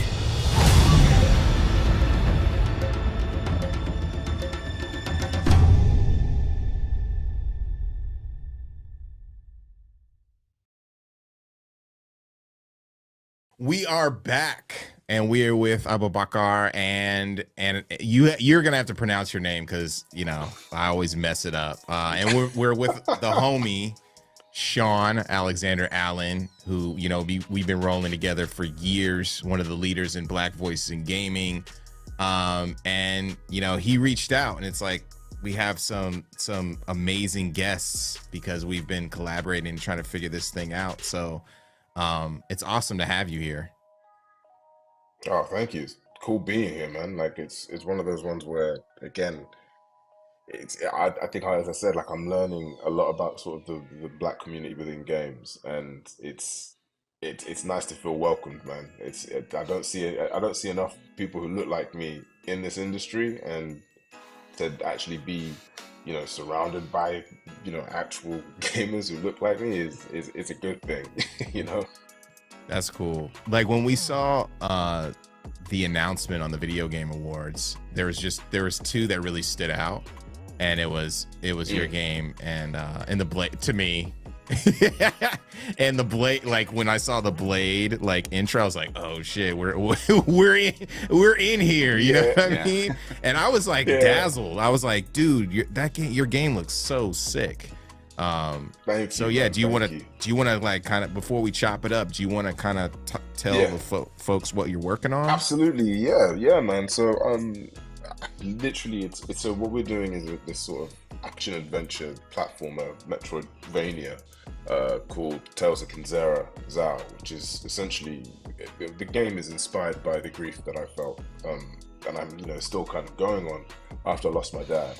And for me, it just felt right to make a Metroidvania just because it resembles grief in the perfect way, kind of being thrown into the middle of something that you have no idea about, you're lost, and slowly, bit by bit, you kind of get weirdly comfortable with it, but you still are facing it. And yeah, it's a small indie game that, I remember pitching to EA thinking like, again, they're not gonna go for this, but hell, I'm just gonna try it, and lo and behold, we're here now. So yeah, it's been a journey, man. Yeah, and I mean, like really before this, because I remember you were doing your studio, but you were also in a show at the same time when you were starting all that. Great show, Raised by Wolves. Wait, what show? Yeah, Raised by Wolves. So okay. Oh, what? Yeah, man. Yeah. Oh my god. I feel like such an idiot. Oh my god. I love that show. That show is sick. Yeah. Like that's okay. Doop-a-doop boop boop. Ridley Scott. Okay, that's oh my god. It totally makes sense. Yeah, Sean's like, you can't laugh at me, bro. Like you gotta I swear I kept saying, bro, he's on the show, and I think it's really interesting. You didn't say this. Yo, you got, you know what I mean? You got a different haircut. You know what I mean? What? But I'm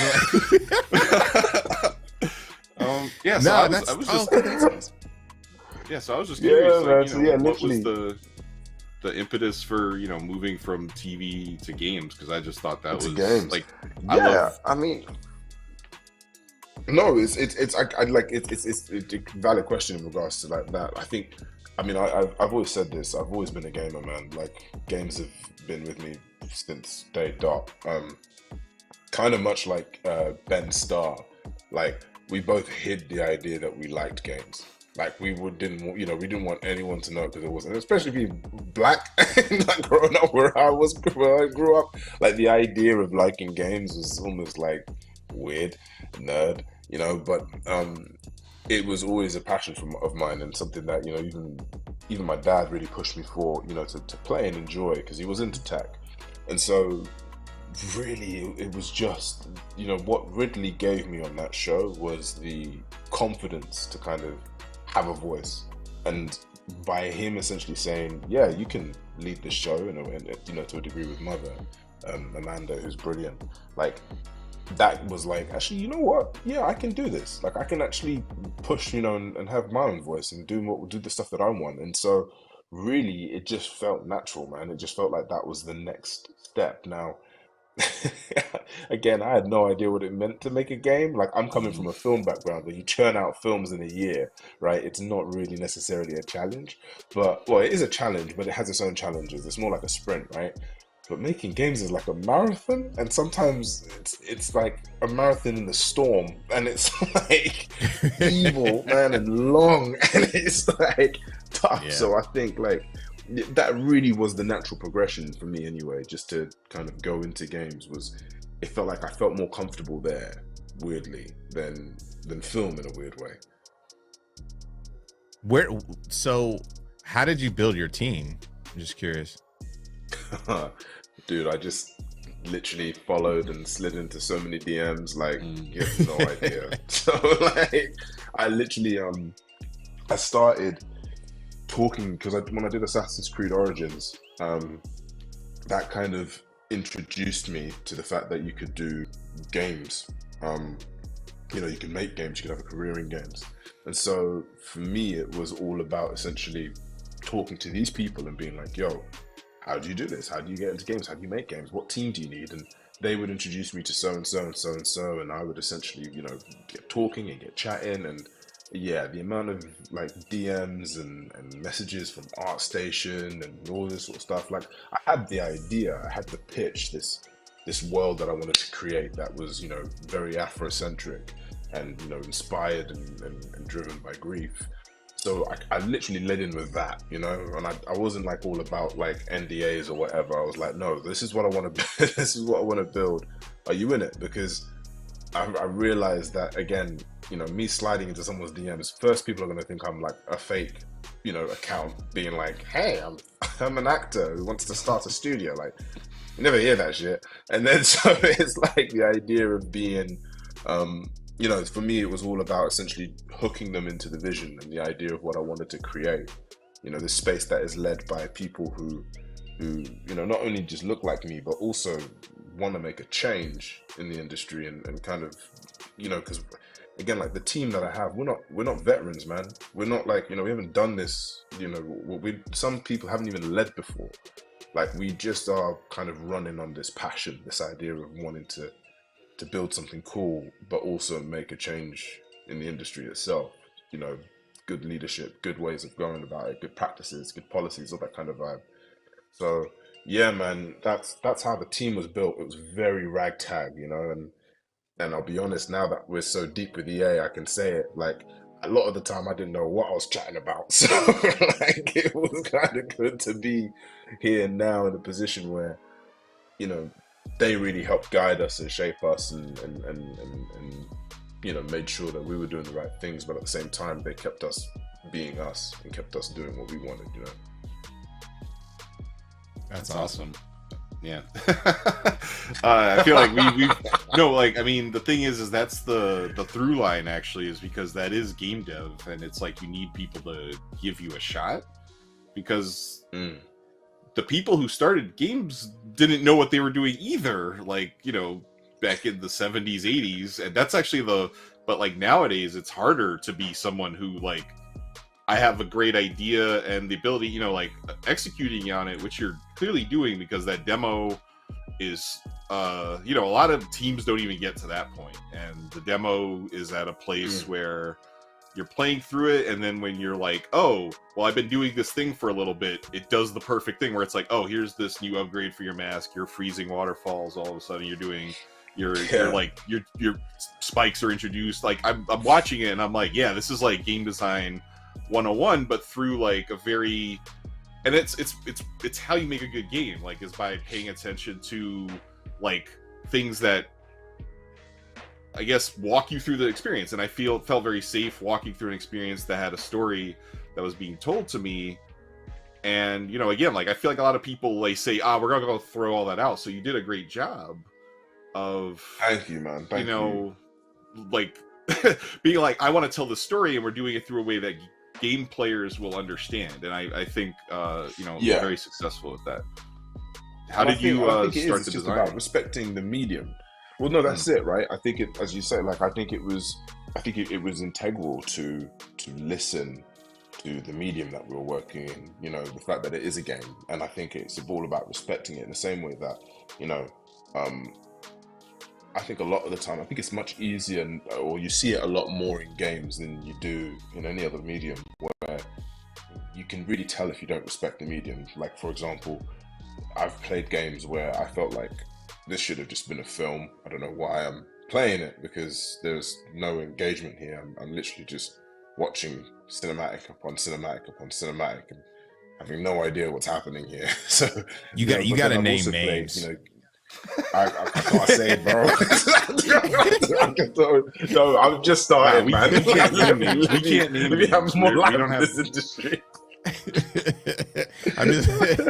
But seriously though, it's like, I think, it's one of those ones where, when it came to the design, I really wanted to just lead with emotion rather than necessarily mimicking other games that we've played.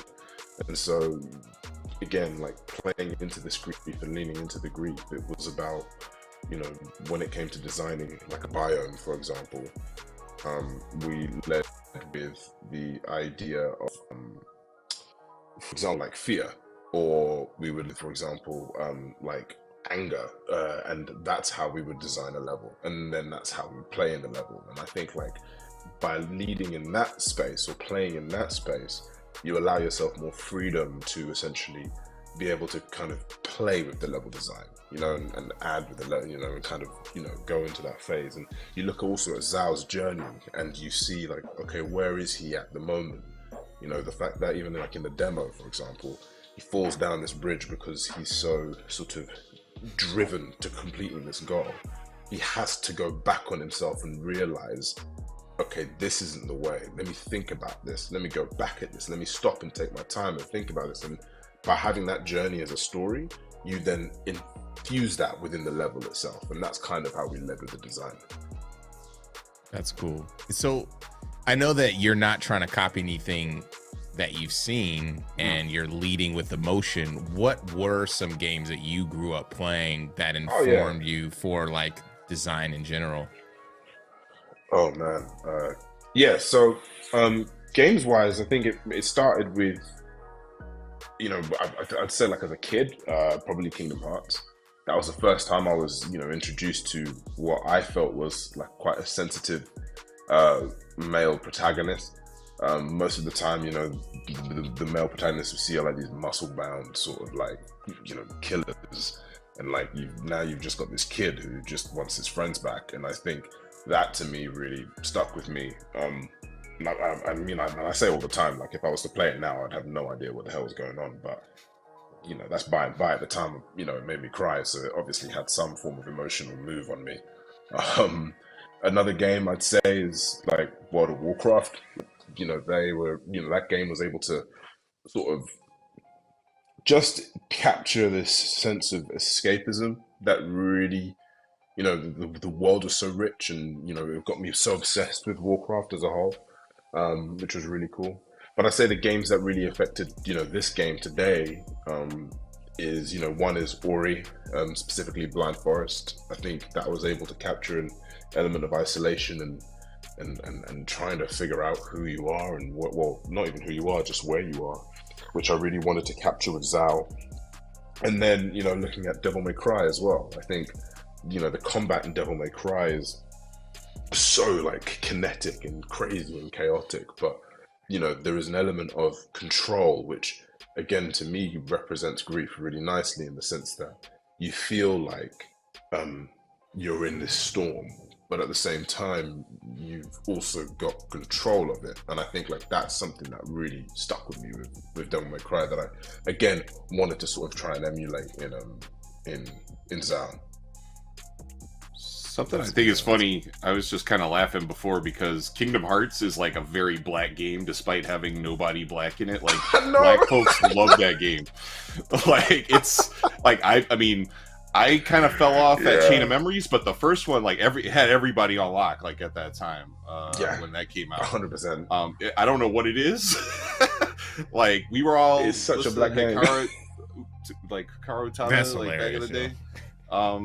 But also, like, Devil May Cry, also, it's interesting because over the last decade or so, like, Justin was working on a character action game. There were a lot of black developers working on character action games that really loved Devil May Cry.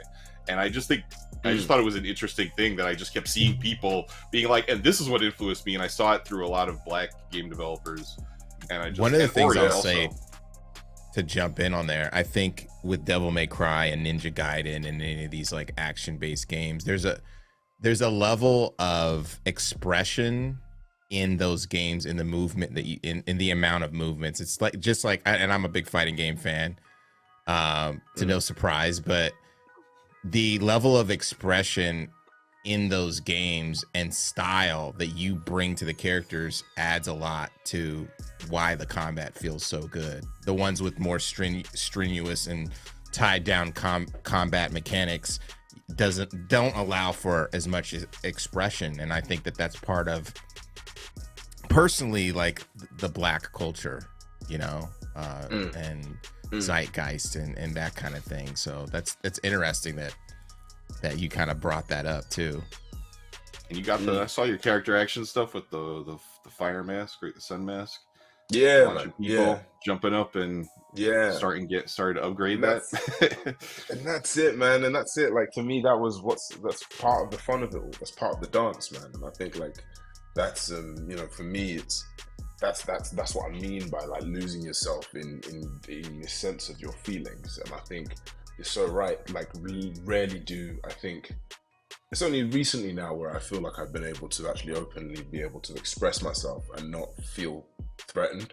And like, you know, I feel like that's actually been really influencing a lot of the stuff that, you know, I want to create and I want to put out there, which is essentially, you know, just expression, you know. How long have you all been working on the game? Oh, now about 4 years. Oh, yeah. Awesome. See, people never know. It's like, oh, this just came out of nowhere. It's like, nah, there's a lot of blood, sweat, and tears 4 years that goes into this 4 years. Stuff, you know? Yeah, I started 4 years. Just keep it short and sweet. 4 years. That's it. 4 years. Yeah, that's hilarious. Yeah, yeah. I forgot where we were going with it, but yeah. I mean, you could keep going as far as I think where we were at was. Yeah, it's people think that you announce something amazing and you put out a demo that you spent 10 days on it. And they want to see more immediately when you put blood, sweat, and tears into it.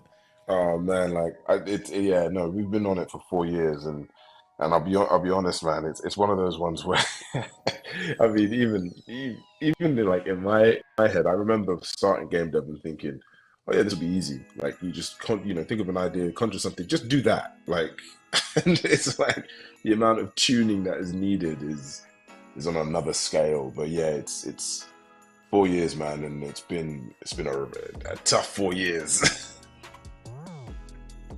Well, in between it's really impressive. In between, like, developing the game and your acting career, you do VO work too, right? Yeah. What are you still like participating in the film industry? Yeah, man, I still do it. Like, I'm currently doing House of the Dragon, so I'm filming that at the moment sick. for Okay. HBO. So yeah, so I'll be in season 2 of that. I still do voiceover, so I literally just done some work for, funnily enough, World of Warcraft, where I play Rokan, which is one of like the leader of the Darkspear trolls. And and I did, you know, I still do that stuff because I still have fun in that, you know, in that kind of vibrant world. But truly, again, like, I think where my heart really is in game dev and trying to get that to be where I'm gonna have my heart broken the most. So I'm just like getting ready for that, you know. Yeah, for sure. But yeah, I mean, Sean, did you have any more questions before we close out? I think this is great. I'm just looking forward. You know, we've been trying to meet for a while, so we're here. We're gonna keep talking, and you know, we like Black Voice in Gaming is a great community where we're all here for you to be, because like that's like this whole community is basically like everybody shows up. They're like, wow, this is really. It's everybody comes in. They're like, wow, this is way harder than I thought it was going to be, and it's just you know, we have to have our own support group. And you know, it's just growing, and that's what's really important. Like, seeing you on stage at the Game Awards is a huge just highlight, milestone. Like, you know, getting more Black folks on stage talking about their games, like extremely personal games. That's amazing. So I just wanted to say, like, congrats on everything. Thank you, man. Thank you. And that's the thing. Like, it's funny. Like, the way I see it as well, it's like the work that I've done isn't necessarily like you should, or that's it now, it's done. I'm the Black King. Like, you know what I mean? Like, that's not the kind of vibe I don't want to go by. Like, it is literally just, the way I see it, it's like opening a door and being, trying to tell other devs or like other publishers or other, people, like, well, tell other devs, like, look, you can do this too. Like, I'm just an actor. You guys have got like years upon years of experience. You could kill this scene. And then also telling publishers to wake up, man. Like, there are more stories out there that are needed to be told, and there are people out there who want these stories. And I think, like, that's the thing. It's we're not niche, man. Like, we are there, we're live, and we really wanna, there are people who want this stuff. And I think, like, that's the key, and I think that's something that I really want to drive and strive forward with. For sure. That's why we're all here, But yeah, tell the folks how to find out more about you and what you're building. Yeah. So you can follow me. I'm on Twitter and Instagram. You can follow my studio as well, Sergeant Studios, which is at Sergeant Studios on Instagram, Twitter, TikTok, and Zal the Game as well as on Twitter. And yeah, you can find all the information there. We post there all the time. So we've also got a Discord channel as well, which is at Sergeant Studios, where we post at the moment mainly like Tales of Kinzera stuff, but we will be posting film stuff and everything like that because the studio does film as well.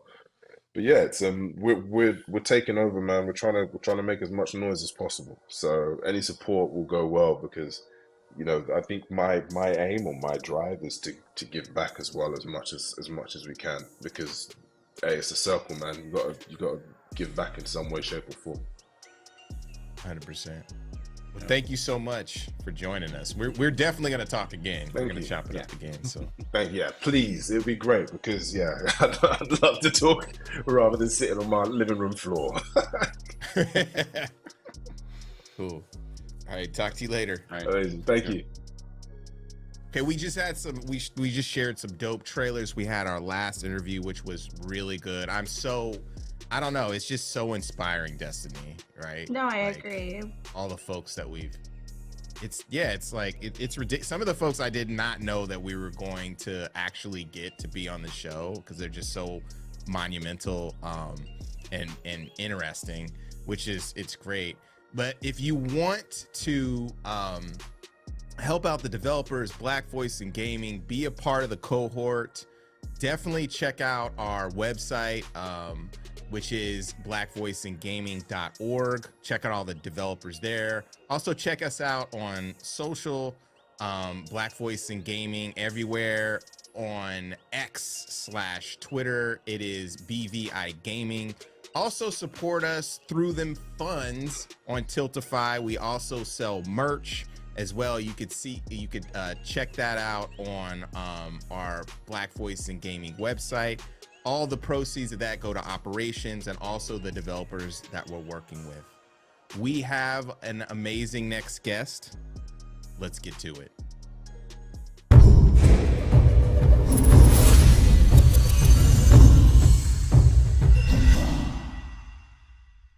We are back, and we are here with Curtis Baxter. He's got an amazing backstory, a wealth of knowledge in a few different industries. But hey, thanks for joining us. Hey, of course. I'm glad to be here. As soon as my boy David told me y'all needed somebody over, I was like, all right, let's do it. For sure. So can you tell us about your back? You're working on some, you got the Marvel shirt on. You're hiding it, but you're repping it too. You're repping it tough. You know what I'm saying? So can you tell folks kind of a little bit about your backstory and what you're doing in the industry?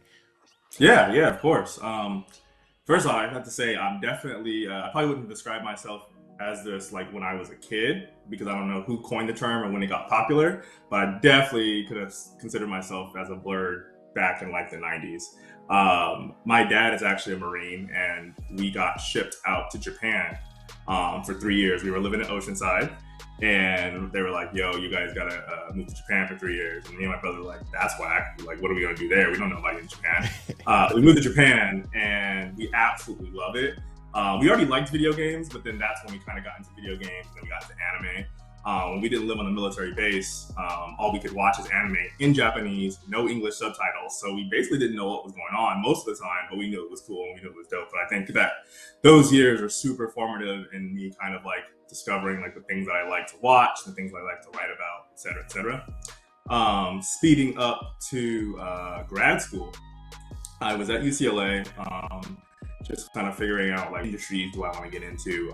Before that, I was actually an undergrad at UCLA, and I took a writing class, and I was like, "Yo, like I think I could do this as like a job." I thought I was pretty crap at first. I'm like, I'm not that good at writing, but I just started practicing, annoying the shit out of my TA. My TA definitely didn't like me at first. I think I grew on him after a while because he's like, okay, like he's committed to doing this and figuring it out. So I just wrote a ton. So after I graduated undergrad from UCLA, I kept writing movies. I wrote a bunch of probably really shitty Kingdom Hearts movies, but I wrote like 4 of them. I haven't looked at them. Actually, one of my colleagues is like, "Yo, I really want to see those." I'm like, "Yo, I haven't even seen them in years. I don't want to see them. I'll probably cringe," because those were when I was like kind of first learning how to write. But anyways, I wrote those movies. I wrote some other original stuff. I applied real quick. Yeah. I don't want to. I have to interrupt you. How black is Kingdom Hearts? Like, how black is Kingdom Hearts? My version? No. I'm just seriously, because we had Akubakar, who's he's developing this dope game, right? I just downloaded the demo.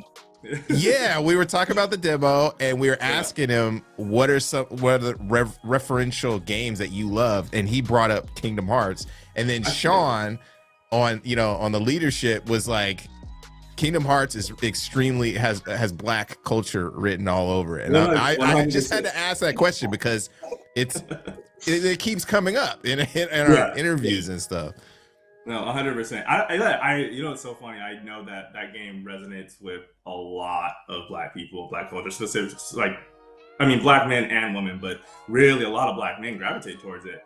And I've been actually trying to like reconcile that in my brain, like why that is. Maybe it's because Donald and Goofy are like really, really like they're literally modeled after black. You remember like the Goofy movies? Goofy, This family, that's true. The Goofy movie is a black movie, Goofy, right? Yeah. You're like, okay, this is definitely this is definitely for the culture. Like they might not be like actual human beings, but we know they're black. And I think you kind of get that with Donald and Goofy specifically as like your best friends though that are kind of along with you on this journey, and like you really form a really close bond with these two characters. And I think that's probably what makes Kingdom Hearts so memorable, because you kind of have this like a duck, and then I don't really know what Goofy is. A dog. I guess, yeah, a dog. Yeah, he's a dog. Weird, yeah. He's a dog. Right? He's a goofy looking dog. Yeah, a goofy looking dog. Exactly. Wait, I have a question. Yeah. You consider Donald to be black? And Kingdom Hearts.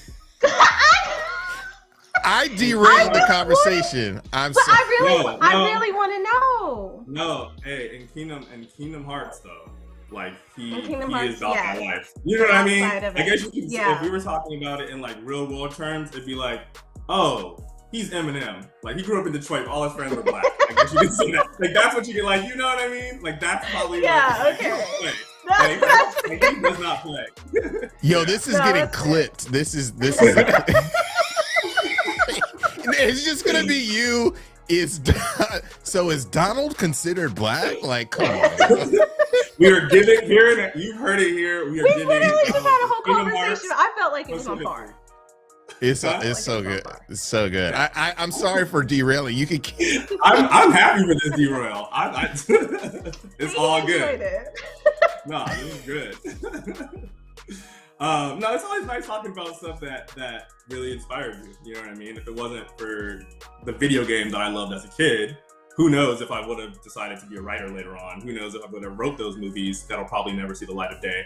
I might not be here talking to you right now, being on the project that I'm on now. So I definitely, I definitely tip my hat to Kingdom Hearts and the stories that they told. They're definitely milking it a little bit now with all the different little things they come out with, but that's the moneymaker, right? That's the moneymaker. That's what machine. Disney does. Yeah, 100%. Yeah. How did you get So how did you get into, so you talked about your journey from college and just writing a bunch of screenplays, right? Or is that, were they screenplays? Yeah. Oh, okay, yeah. cool. Yeah. And then, so what was your first gig in entertainment? Yeah. My first gig was a mobile game for Pretty Little Liars. Y'all remember that TV show? Yeah. Pretty Little Liars. Somebody died. There's like A, and there's a whole mystery of who is A and all this other stuff. I never watched the show. However, there's this company based in the Bay Area in San Francisco, Pocket Gems. They had just got the IP from Warner Brothers, and they were looking for new writers and different talent. And I was like I could watch that TV show and figure out how to, mimic the voices of the characters. Now, I'll also say as a writer, that's probably the number one thing you have to get down is being able to write in the same voice and tone of characters. That'll be majority of all my writing out of my entire career has been based on somebody else's IP. That's all you have to know. I just learned about that. Yeah, 100%. You're like, I write my own stuff, but you're going to be writing somebody else's stuff probably. Yes, exactly. When you're ever going to get an opportunity to write your own stuff. So that's definitely one tidbit I always want to say. But yeah, Pretty Little Liars, I auditioned for them. I watched a few episodes. My mom, by the way, loved the show. So she was able to tell me everything I need to know. So I watched a few episodes and she was just like telling me how the characters are and stuff like that. So yeah, I wrote an audition and they loved it and they hired me for seasons 1 and season 2. Once I put that on my LinkedIn that I had wrote for them, I just kept getting hit up nonstop over the years from different people who were in that choose your own adventure, visual novel, gaming category. And that's kind of like what really started my career. And I just kind of honed that for several years, almost like 9 years, while I was simultaneously working at a arts education nonprofit teaching kids how to write, how to tell stories as well. So yeah. Oh, that's so nice. Yeah. No, I love that. I just wrote my first, I just had my first narrative design gig. The first one ever was for an established IP. And I can't tell you how tired I got of writing in the, because it's for like a toy for girls. So, but it was wild. So my question is like, how different is writing for a game versus writing for like television? Like, is there a big difference? Yeah, I said there's a huge difference. The first is, I think, writing for a game, there's a lot more constraints involved. Like when you're writing for yourself, you're writing either a screenplay for TV or even for a film, you have freedom to do whatever you want, say whatever you want, whenever you want, however you want. That is not the case in terms of like games, even in the mobile gaming industry, right? Like there are certain systems that are in place that have to make a game feel cohesive, right? Especially with the gameplay. So it depends. Like if you're doing mobile gaming, there probably is not as many constraints. Maybe you write in a certain kind of tool. Maybe you have to use Google Docs or whatever that might be. So there aren't that many constraints in mobile gaming, especially if it's like a visual novel type of thing. But when you're talking about at the AAA level, that's where we're using bigger engines and everything has to talk together and seamlessly, right? So you have to talk to the art, you have to talk to gameplay, the engineers, and all of that stuff. And so yeah, it's pretty different in that sense. So now whenever I do go back and I write my own stuff and I write my own screenplays and stuff, it is nice sometimes to be like, okay, all I have to do is worry about like what's being said, what's being shown on the screen, and that's it. Not necessarily like, can I even do this particular thing? But it's nice because now you kind of learn these different skills that really do transfer over. I mean, like I've learned so much in the time that I've been at Electronic Arts, that it's nice to have a team who's like shipped games together. That really kind of helped me along with like, on my journey. So yeah. When you're at Electronic Arts, are you like writing by yourself or do you have a team? Like I had to write everything by myself and that was really hard. That's a lot. That's a lot. Yeah. It was a lot. No, we have a team. We have a team that's growing, right? Over the past year or so, we've been growing. I think we're at about 3 narrative designers and game writers. A lot of those responsibilities are typically shared, depending on the studio, but usually the writing responsibilities are shared. But like, for instance, y'all know Danny. Lalanders is is on our team with us, and then we have about 2 other individuals, Alexa and Emily, who are also on the team. So yeah, we're definitely a growing team. That's so nice. Yeah. Because there's like when you don't have anybody to throw ideas against, and you're like racking your brain trying to make everything fit into like the IP and like the character count and everything. It was a learning experience. Oh, I get it. I get it. Did you like? I'm interested to hear like, in terms of like, if you're just the one writing, how are you getting it signed off? Like, who's signing off on it? Because I know sometimes when I write something, it might not sound the way I think it sounds on the page to somebody else. So when you have somebody else that either is signing off on it or another writer, like this don't sound right, or this sounds great, or we can fix this. Like, how do you navigate that? It was actually really hard because the company making the game is out of Spain, and so that's the reason why they hired someone. And so and then it had to go, because it's an established IP, a lot of it had to be approved by like the main, to make sure it still fits within the theme. So there was a lot of like back and forth, and like what kind of slang you could use and what you can't use and things like that. So it was a tedious like 7 months, but I really appreciated the opportunity to like learn that. And actually that was thanks to Justin, because he actually put me in contact with someone because I wanted to get into narrative design. Nice. I forgot about that. Got a lot of stuff going on, man. I totally forgot. I mean, I know you were doing that, but I forgot there was a thread. I mean, that's awesome. But yeah, that kind of goes into my next question. How does that work with? I was a comic book head. Still love comic books. I read like, old compendiums and stuff like that now, and like look at the the YouTube channels where they just go over stories and stuff, page by page, that kind of thing. How is the review process to get the voices of the characters? How does that work in relation to like Marvel Studios or Marvel Comics? And is there someone from that ilk or from the studio that is actually like reviewing this stuff? Yeah, that's a good question. I could probably speak more to like my experience in mobile games. I will say, obviously, it's a Black Panther game. We collaborate with Marvel, so that they're looking at our stuff, like full stop. In my previous jobs, especially in mobile games, usually like IP holders, let's say like for instance Pretty Little Liars, a lot of back and forth with the IP holder, like that is that's like you're preaching to the choir. I know how that is. Actually, I'll fast forward to another project I worked on.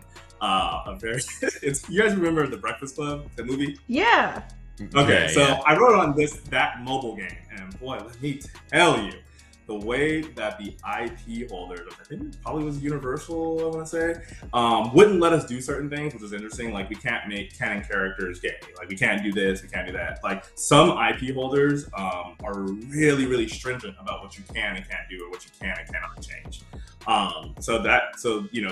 Usually they're the ones who are signing off like, oh yeah, well, this character wouldn't say that or do that, or this is not in their tone. Usually that's where the buck kind of like stops at. And then, if the writer has to change it, if we have to go back, we have to iterate on it, then that's just what we do. That's interesting. Yeah, we're doing a game with Paramount, two Nickelodeon titles. And one of them is Rugrats, which was announced. And we've had that mostly with our PR stuff, not as much the game, because we are very careful. It's not a AAA game anymore. Like, there's not a lot of text because it's a side scroller style game. But that's really fascinating. That's interesting. Okay, now I'm interested. Sorry, in my mind you said side scroller and Rugrats. I'm just envisioning Tommy and his pamper crawling around right now. So that's all that just got stuck in my head. Yeah. I'm not. I just tossed it in there because I totally relate, But yeah, it's an 8-bit Rugrats game. It's an NES game, and then it's also hand drawn. You could flip back and forth. But yeah. Well, thanks. Yeah. But no, it is. It's really cool. Yeah, thanks. Well, I think that the interesting. Yeah. I'm trying to like It's the way you steamroll say over that thank because I'm you. not trying to Right. shove that in there. This isn't about the stuff I'm doing, you know.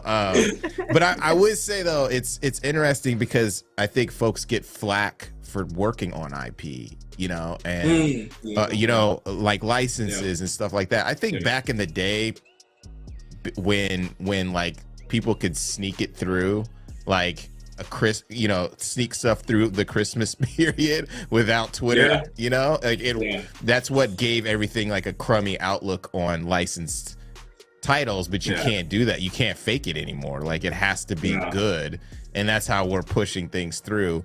What was your perception when, you know, kind of coming into that, like into your own when working with licensed IP? Were you like the Breakfast Club? It's like a gig, but were you like, do you ever think like, damn, I don't know if I want to work on another, you know, licensed piece like this? Do you get tired of it, or are you only picking gigs or licenses that you really have close to your heart?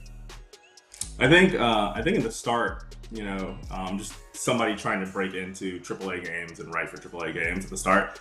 Like, I'm a writer. I will. If you gonna pay me to write and I get a credit, I will do it. So that was the mantra kind of at first. And I've had, you know, a mixed bag of experiences. I've had some IP holders who are great and it's awesome and they want to collaborate really well. And then you have places like, you know, with this particular IP holder with the Breakfast Club, where they really want to be as involved as possible and telling us, you know, what we can and can't do, whereas that's a nightmare. I can speak to this, that like so far, like Marvel has been a like fantastic collaborator. I will say that. So it's really nice. Like I was a little nervous coming in because you never know, especially when you have a big IP holder. Like, how is this going to go down? Like, how is this going to work out? But it's been a fantastic, like, you know, collaborative partnership so far. So that's awesome. Yeah. That's well, cool. congratulations on getting that role.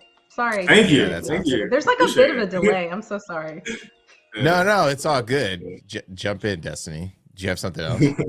No, I was just gonna say, like, that's really incredible. Like, I think for me, seeing other Black faces like doing something that I inspired to do, and then you having so much experience, and like now you're working, like that's a dream job, I think, for a lot of people, is working on Marvel. But being a Black person working on Black Panther, you know what I mean? Like that's like the cream of the crop, you know? So no, definitely. Count my blessings every day. No, that's cool. Yeah, there's a couple announcements that like really, you know, held true to something that I was looking forward to, and it was like the Blade. I keep mentioning this, but the Blade announcement. I was like, oh shit, I can't wait to see the Black Panther when you guys, you know, reveal what's actually popping off. You know what I mean? Fun stuff. Yeah, I can't either.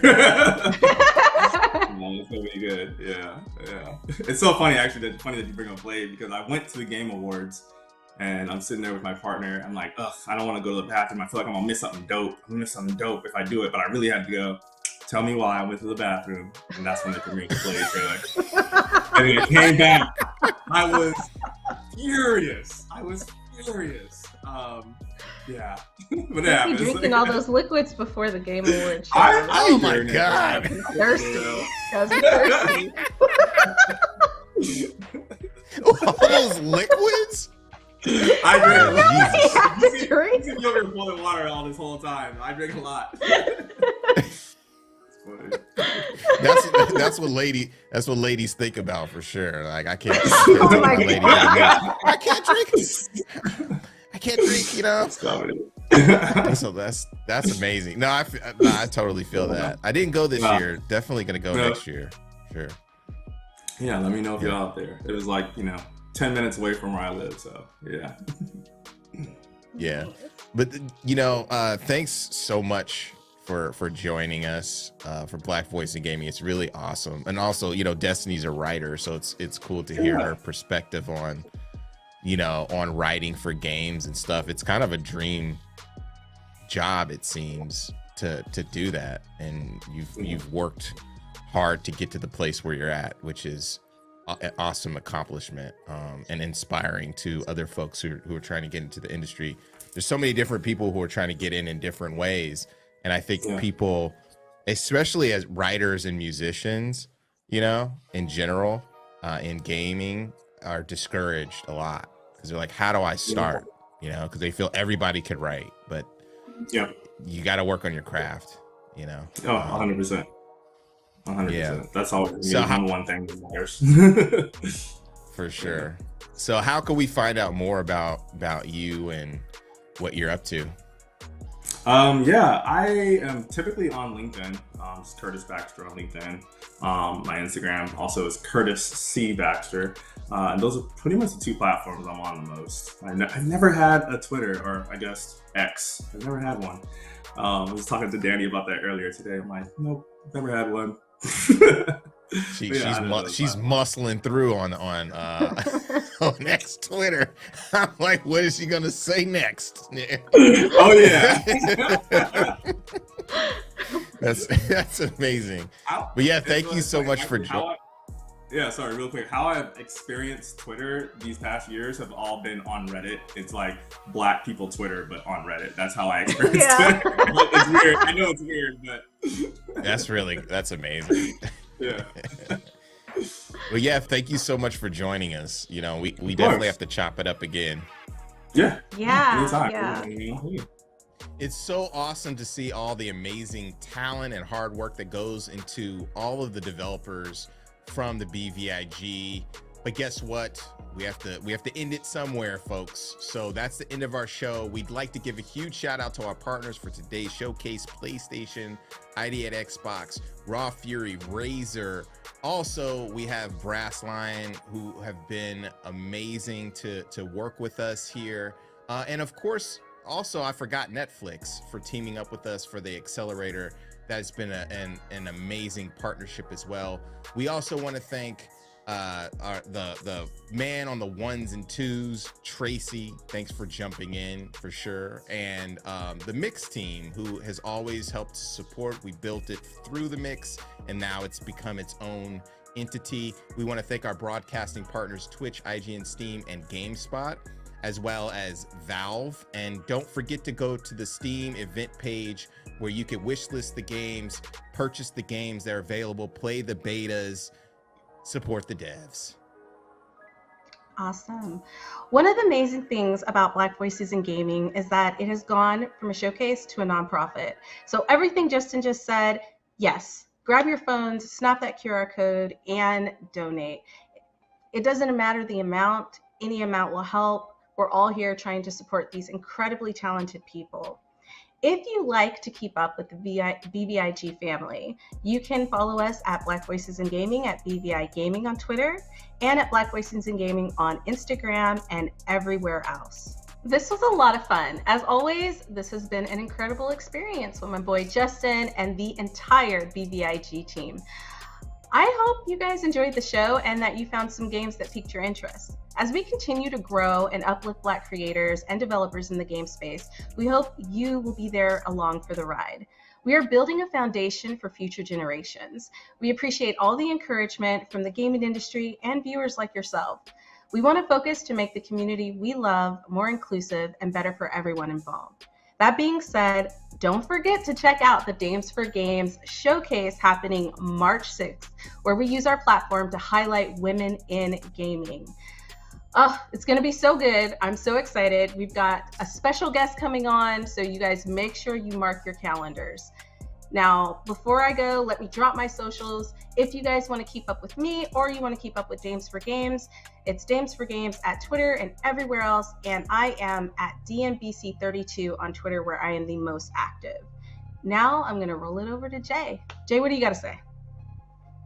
Destiny, it was such a fun time. Definitely going to check out that D4G showcase, because I know you've been putting in a lot of work on that showcase and just the community in general. You know, thank you guys for rocking with us. Like, it's been an incredible journey. All of our partners, all of our friends, all of the developers, we're just going to keep moving, pressing forward with these different accelerators and programs and stuff.